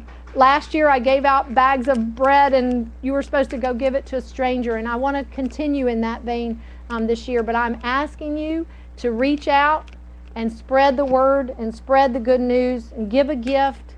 It gives hope to someone, and it lets them know that someone cares and that someone is thinking about them. And I just believe that when you get rid of that disappointment and think beyond yourself, that it will just refresh and renew you. So it's a time of renewing our relationship and our faith in God, and being refreshed and then refreshing others. And that morning years ago when the Lord gave me that verse in Proverbs 11:25 that about the grain, the verse right in front of that says that he who refreshes others will himself be refreshed. And so if you want to be refreshed, go refresh someone else. So that is my word for you tonight and my word for you this year.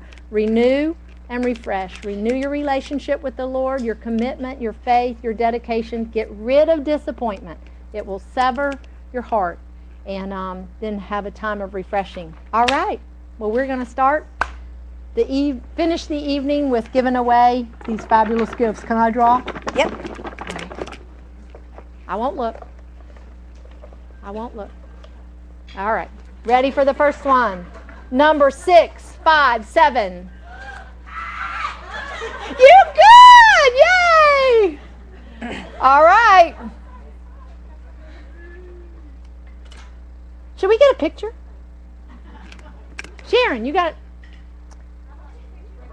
Number 2 is the waffle maker. All right. Kachina Pro. I didn't bring Kachina Pro is another fabulous vendor of ours. They actually, Yeah, come on up. Kachina Pro is a great vendor of ours. They bring in the little waffle maker. Cool little waffle maker. It chirps when the waffles are done. It goes, beep. It's so fabulous. So you're going to love the little waffle maker. Kachina Pro also gave us the crepe maker and the tortilla press. So are those next? Oh, you don't know. Oh, what if the big thing? All right, number 6, 3, 2. 6. Oh my goodness, this is like a little happening place over here. All right, come on up.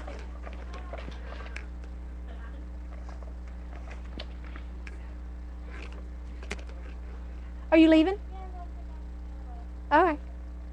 Number 3.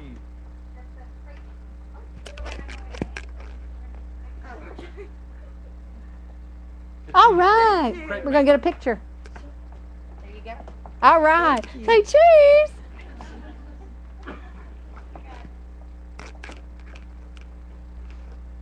All right. We ready for the next one? I'm not looking. I'm shuffling them up. Don't want anybody to think I'm working it. Okay, number 667. 667. All right. Come on down.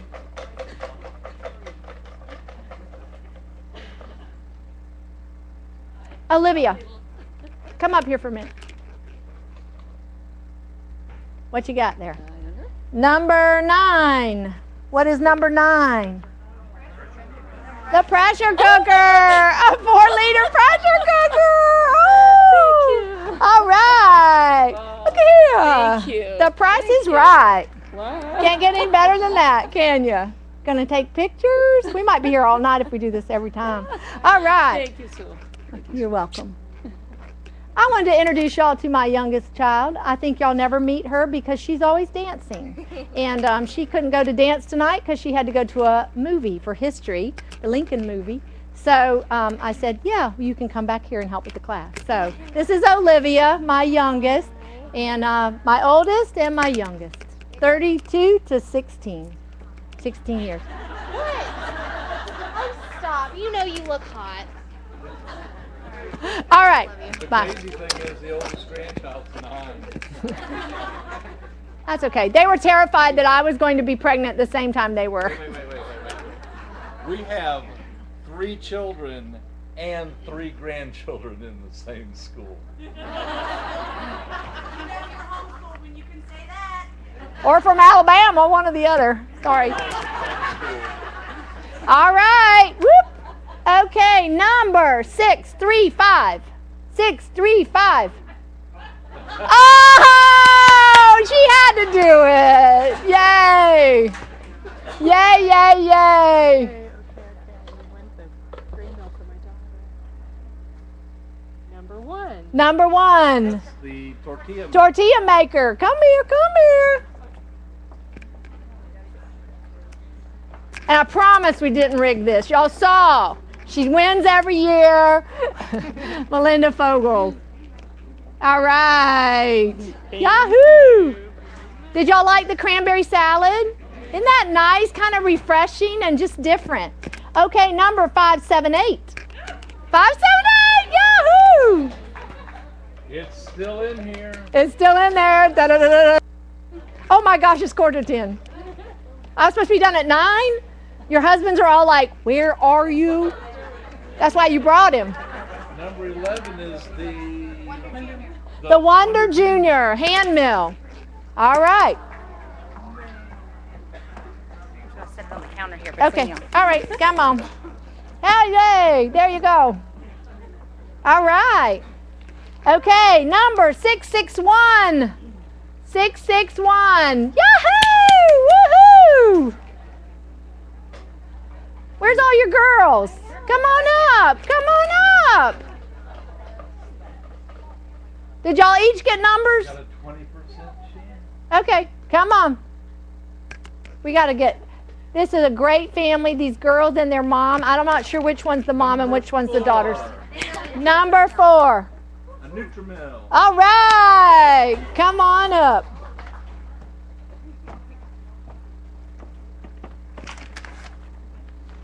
All right, come on, girls. Come on. Come on. We need Daughter. moms and daughters. All right. Can I take my glasses off? There, do I look not so you old? All right. There you go. Nutrimel. We got one in the box. All right. Thank you. You're welcome. God bless you. All right. I don't want to look. Don't want to look. Coming out. All right. Number 649. 649. Yay. What we got? What do we got? We got a Zoe. We got the Active Shroom Original. We got a wellness mat. And the wellness mat down there on the bottom. Okay.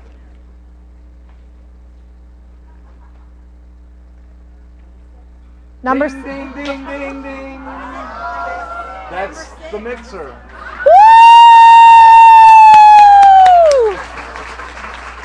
Do you have one? No, I do not have one. Oh, she does not have one, and she wanted one. All right, you have one now. Wow, thank you. God bless you. All right, so now y'all can either go home or you can wait for the wellness mat. They're all like, all right, it's a letdown from here. All right. I do want to tell you about the wellness mat, if you want to put that up. These fabulous mats that I'm standing on, Brad and I discovered them in Chicago. We've been on our feet for days on end, and we stepped into their booth and went, what is this? Fabulous, fabulous, fabulous, not like any ones you will see at warehouse stores, whatever. They have a 7-year warranty, I believe it is. Their edges will never curl. They have a no-trip beveled edge. They have one-piece construction. They actually have antimicrobial by design. They're very easy to clean. They're puncture-proof, heat resistant. They resist dirt. They're non-toxic and they're latex-free. When I first got it and we put it down back here and I taught my first getting started class, which y'all know if you've ever been to a getting started class, 6 hours long, but I get here at like 3 hours before and stay 2 hours after. I could not believe the difference in my legs. That night when I got home, usually I'm just aching from all the way back down my back down to my legs, and even like usually on Sunday I sit in church even when they're standing up singing, I can't stand up. Brad and I went on an herb walk the next day. It was absolutely noticeably different. I love them, and they very graciously, we've only been a customer just a couple of months, and I said, would you? And they retail for like $119, the small one. They're fabulous. They're so worth it, and they sent us one to give away tonight. So we want to give that away. It's a number. Oh, okay. All right. Well, then we're not necessarily. You might be. And you're like, that was my number. 643. 643. Yay! You haven't won anything tonight yet, have you? Did you? The cookie cutters. All right. All right. We still got a bread machine. We still got a Wonder Mill. We've still got, what else? The wellness mat. Number 8, that is the wellness mat. The wellness mat. There you go. Fabulous company, and they're made in the USA. I love things that are made in the USA. All right, yes, and our bakeware, USA. Pans is what it's called. Why? Because they're made in the USA. Thank you. Congratulations. Thank you. All right. What else? Wonder Mill and a Zoharushi. All right. Number 587. 587. Number 5. Yay! Number 587. Did we give cozies away? Oh, okay. Could be the same thing I bought earlier today. 5. They bought one a little earlier today. All right. You didn't go home and use it, did you? No, it's still in the box. Then I'll give you a refund at the counter. There you go. How about that? Okay. All right, we have one more number. We need to make her come up. Come on up. Come on up. Come on. Come on. Come on, Lisa. All right, we have the everybody say it, Zoharushi. There you go. All right, yay! All right, Wonder Mill. Hey, who's got the camera? Chop, chop.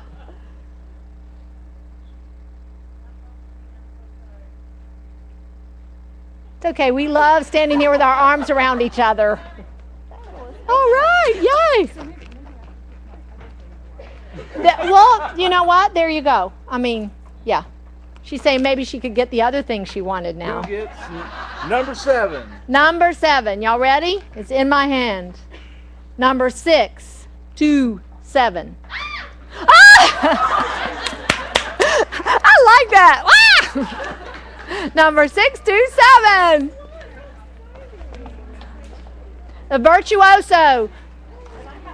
Zoharushi, when they upgraded this, they put the heating element in the top. Does a fabulous design. All right. Thank you. You're welcome. All right. Good night. Y'all have a very Merry Christmas. I love you all.